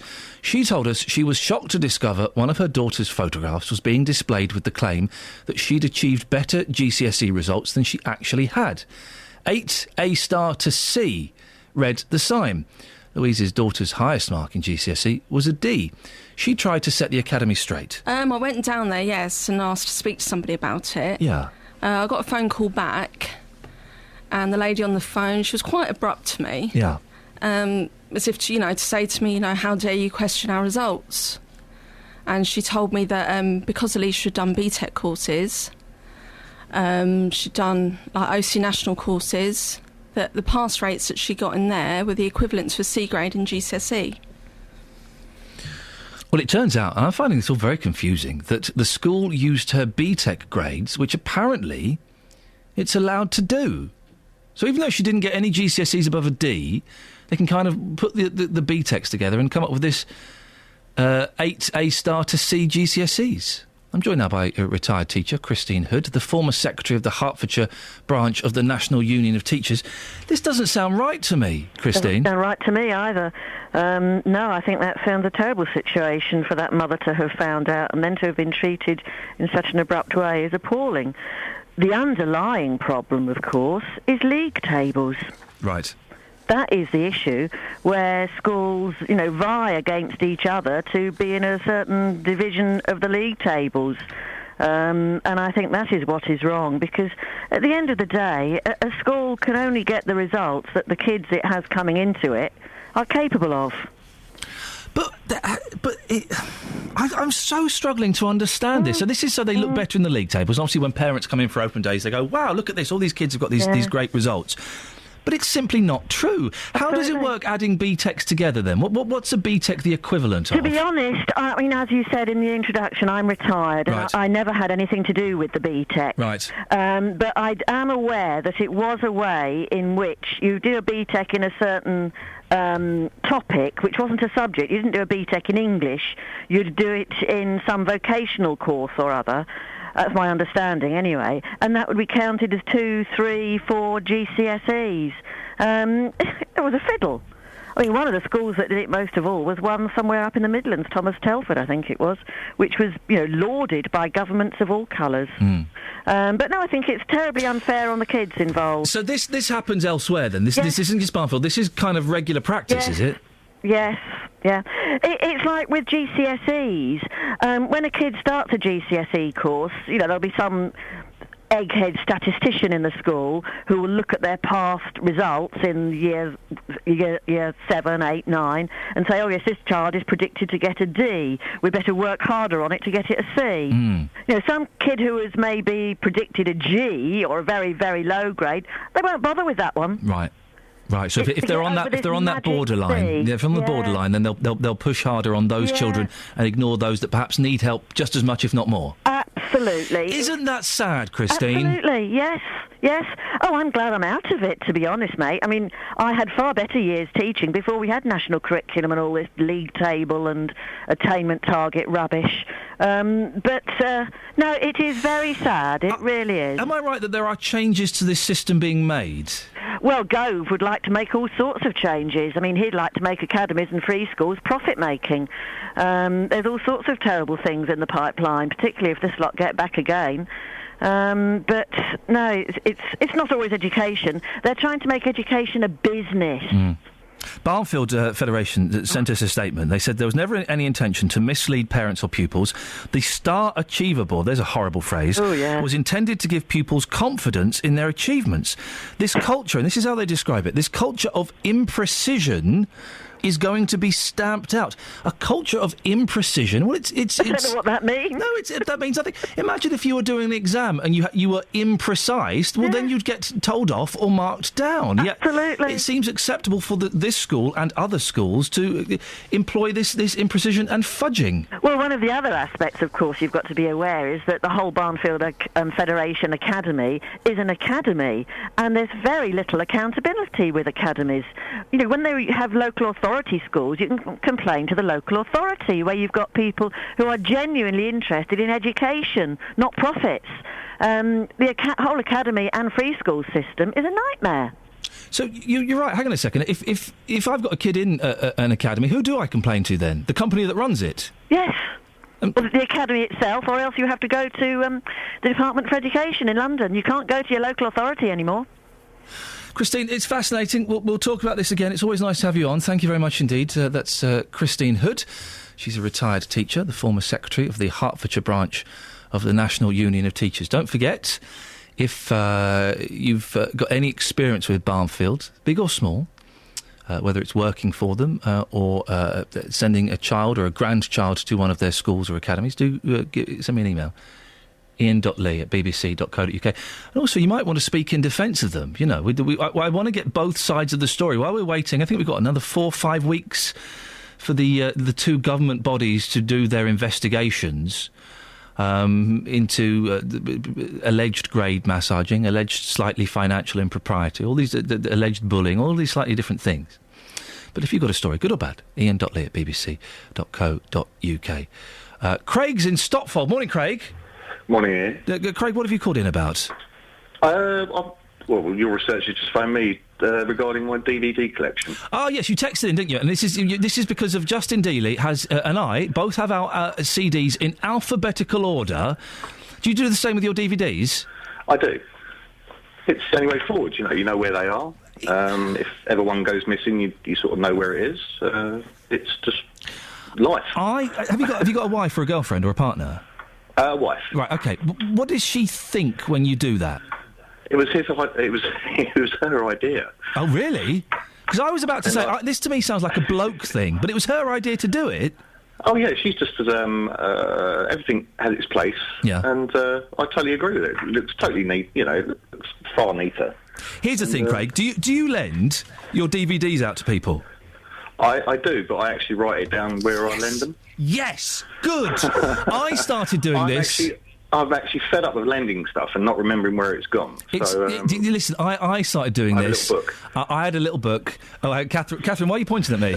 2 DVDs, my friend, 2 DVDs. Well, that's great, because I've actually got 3 of Catherine's DVDs. She's forgotten one already, so that's mine to keep. But I have lent so many DVDs to people...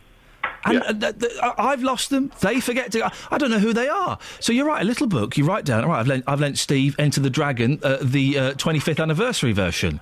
Fantastic. then a month later, go for Enter the Dragon, it's not there, I give Steve a phone call. Well, exactly. Craig, listen, you're a man after my own heart. Thank you. Go on, Catherine, can you remember... I find it embarrassing to have to ask. Well, ask what?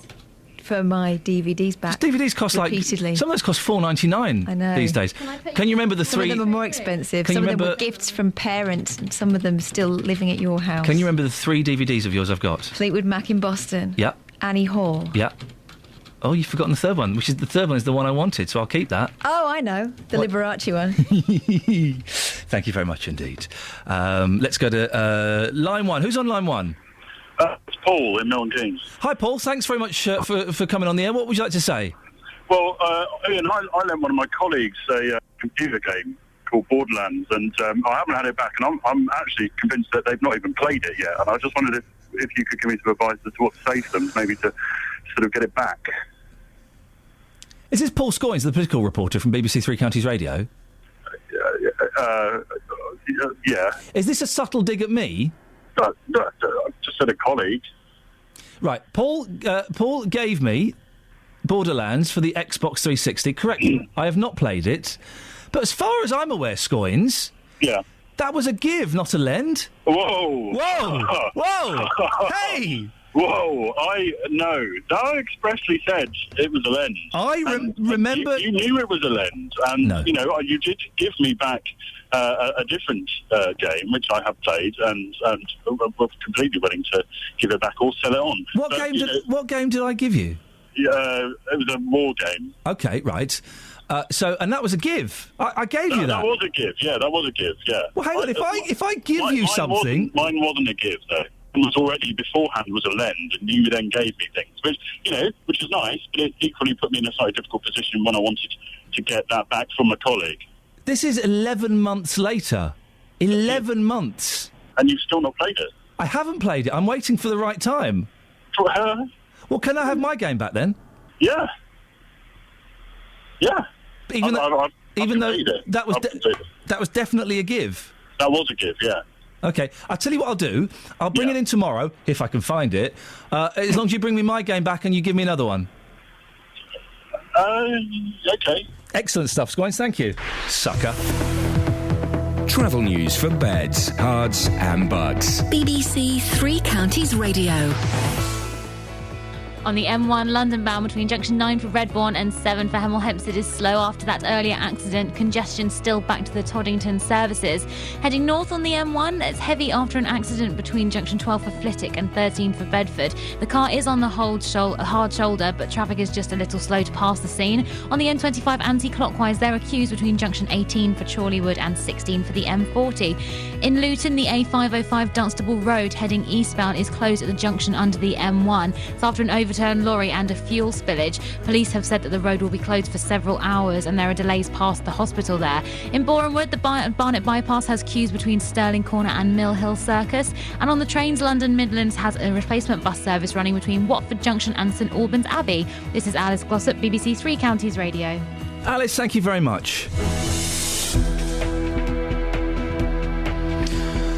Right, it's 8:46. It's Wednesday, the 30th of October. I'm Iain Lee. These are your headlines on BBC Three Counties Radio. There is an appeal to landlords in Milton Keynes to offer homes for rent to people on benefits. It's to try and tackle the housing problem and shortage of suitable accommodation. A parent has described how the Barnfield organisation misled people into believing her daughter got better GCSE results than she actually did. Barnfield say there was never any intention to mislead. In sport, Chelsea have booked their place in the quarter-finals of the League Cup. They won 2-0 at Arsenal last night. Coming up, people putting things in alphabetical order. BBC Three Counties Radio, first for news. Let's get the weather now. Here's Georgina. Beds, Hearts and Bucks weather. BBC Three Counties Radio. Good morning. Quite a pleasant autumnal morning today and fairly bright but chilly with a fair amount of sunshine around until the clouds come in this afternoon. That's ahead of rain which will be sweeping in after dark, and we'll have south or southwesterly winds strengthening just a touch later on as well. Temperatures reaching 13 degrees Celsius. So that rain is with us through the night. It could be quite heavy at times as well, but should clear by the morning with temperatures down to 7 degrees. And tomorrow there should be some sunny spells around, but also varying cloud. There is showery rain coming in from the northeast, but I don't think it's going to make it quite as far as us. But obviously there is a potential for a bit of drizzle. Temperatures up to 13 degrees Celsius. And then as we look ahead to the weekend, we've got two waves coming through. The first one brings moderate rain. The second, gales to severe gales and heavy rain. We're thinking it's not going to be as bad as it was on Monday, but it's still early days, so we'll keep you updated. That's your latest forecast.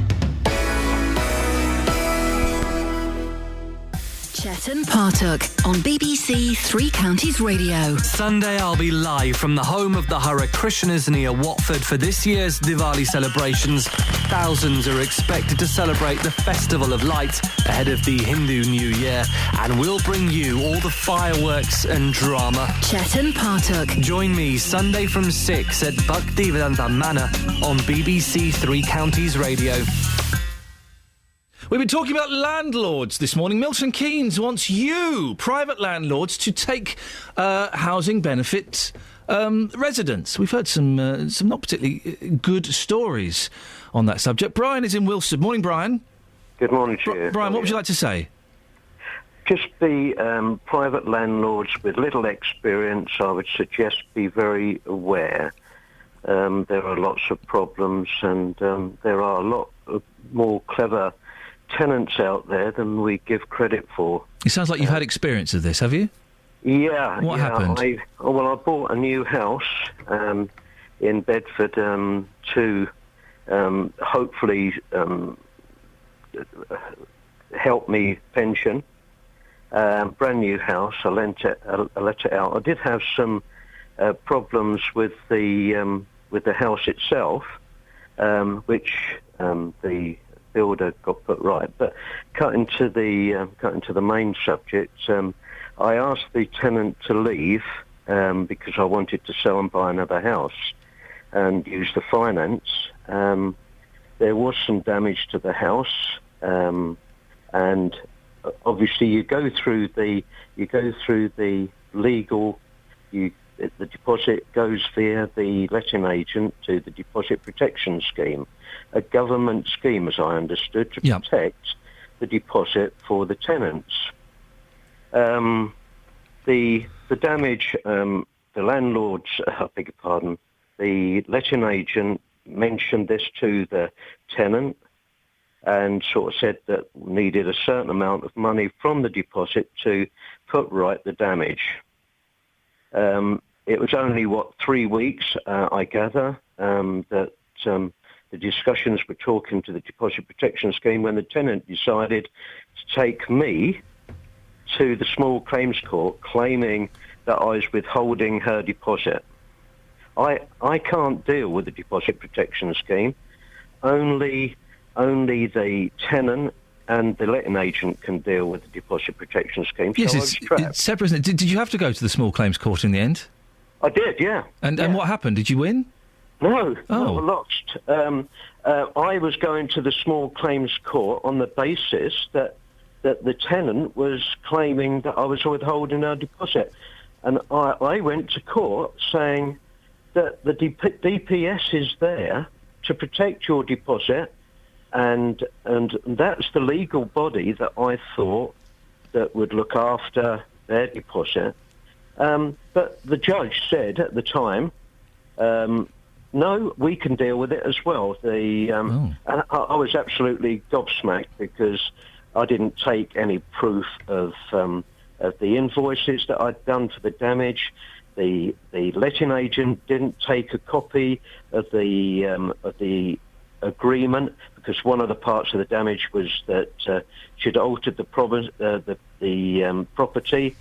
and the letting agent didn't take copies of the inventory or copies of the photographs. And this tenant knew better about the law than myself and the letting agent. Brian, thank you very much for that. Sound advice there, delivered in a sturdy fashion. Brian, thank you. If you're a new landlord, maybe just be extra careful. You're right. Lots of people know loopholes. You know loopholes, don't you, Just? I do indeed, yes. Good. Now, what would put you off somebody? Opera beauty, I'm not talking to you, I'm talking to the listener, Justin.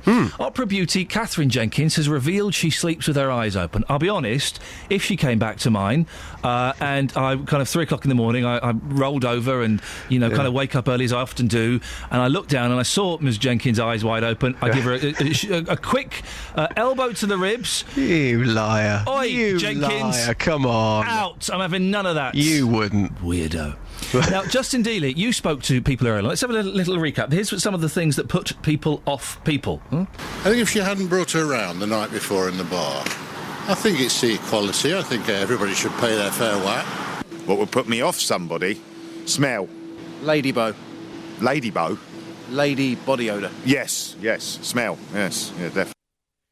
Justin, I've got to ask you, what exactly is Ladybow? Ladybow, like lady body loader, like BO, but for ladies. Okay. Now, you once dumped a girl... Smells like a sweaty rose.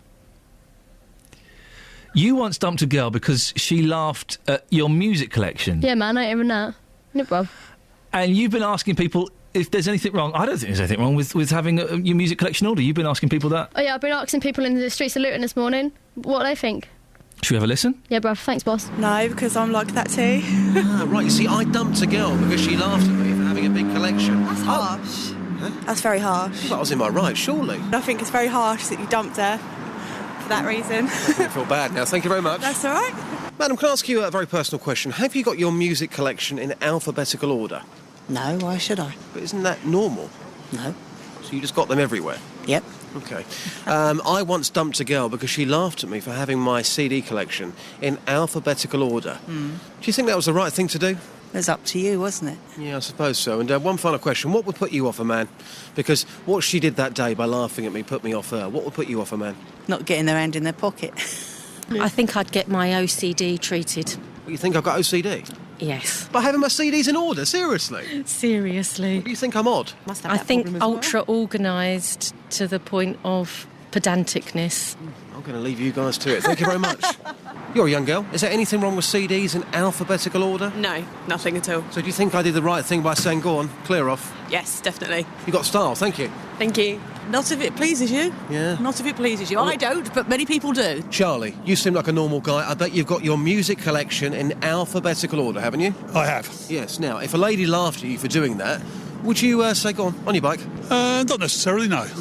Would it offend you, though? It would upset me a bit, maybe, yes. Sarah, I bet you've got a big one, haven't you? No, I'm sorry, we're going for a bus. You got a big music collection? No. The thing is, Justin, it's one of my joys when I move house. Is one of the joys for me is knowing that at some point I'm going to have a weekend all to myself, where I can just go through the CDs. Yes, and it's a joy. Do you want to hang out one weekend? No. But how many CDs have you got? Probably about 5,000, something like that. You see, Ian, I have something called the love test, OK? Now, if I'm dating a lady, I take her back to mine, I show her my big collection, and I then pull out the killer question. I say, name me an artist. Now, this is where it could go one way or the other. Ooh. If she picks Engelbert, there is a ring on standby. If she picks something ridiculous, she's out the door. If she laughs at my collection, well, she is booted out the door. Justin, what would you consider as something ridiculous? Obviously, Engelbert is good for you. What would be bad? Well, I really like Jason Donovan as well, if I'm going to be honest. So something bad would probably be like, I don't know, I can't think of anyone. Really? And you got 5,000? I know, so you'd think I'd be able to think of one, but I can't. Why don't you get, like, an iPod or an MP3 player or something? Nah, technology in it, bruv. I'm not down with that if I am my boss. You're not a big fan of the technology then, Justin? You wouldn't get rid of all the CDs and get, put it on Who computer? is that child you've got impersonating me? Sorry? Come on. Who is that child you got in the studio with you? No difference, is there, bruv? When do I ever say bruv? Say bruv all the time, boss. See you later, guys. Shall I do the rest? Yeah, I really like Engelbert Humperdinck and Jason Donovan and Bros. So it's not really many people that I don't like, bruv. Thanks, Justin, very much indeed. I think the fake Justin is still there, though. Justin? Justin, are you still there? Yeah, I'm here, sorry. No, not the real one, the fake one. I am the real one. Yeah, I know exactly. I'm trying to get hold of the fake one. What's up? You quite finished? Making my foot itch. Can I go now? Yeah, go on, bruv. Bye.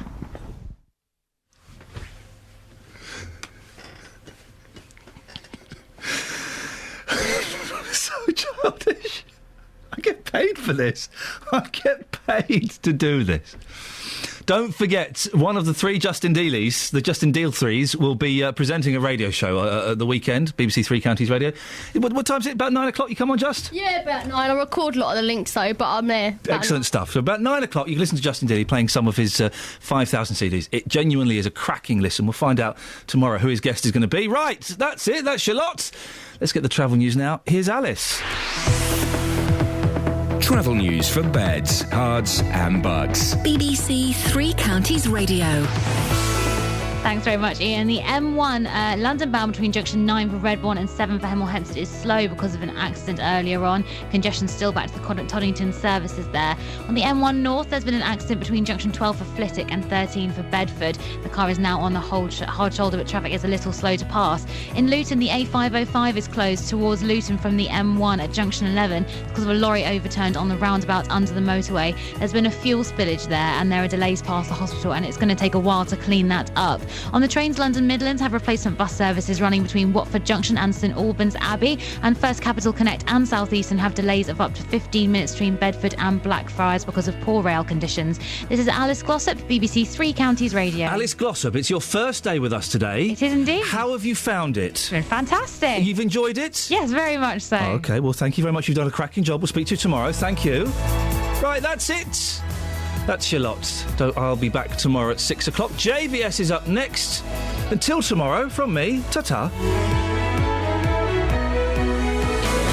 Local and vocal across Beds, Herts and Bucks. This is BBC Three Counties Radio. Thank you, Ian. Good morning. Welcome to the JVS show. I'm Jonathan Vernon-Smith. It's Wednesday.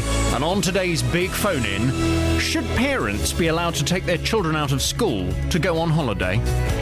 This morning, parents will hand a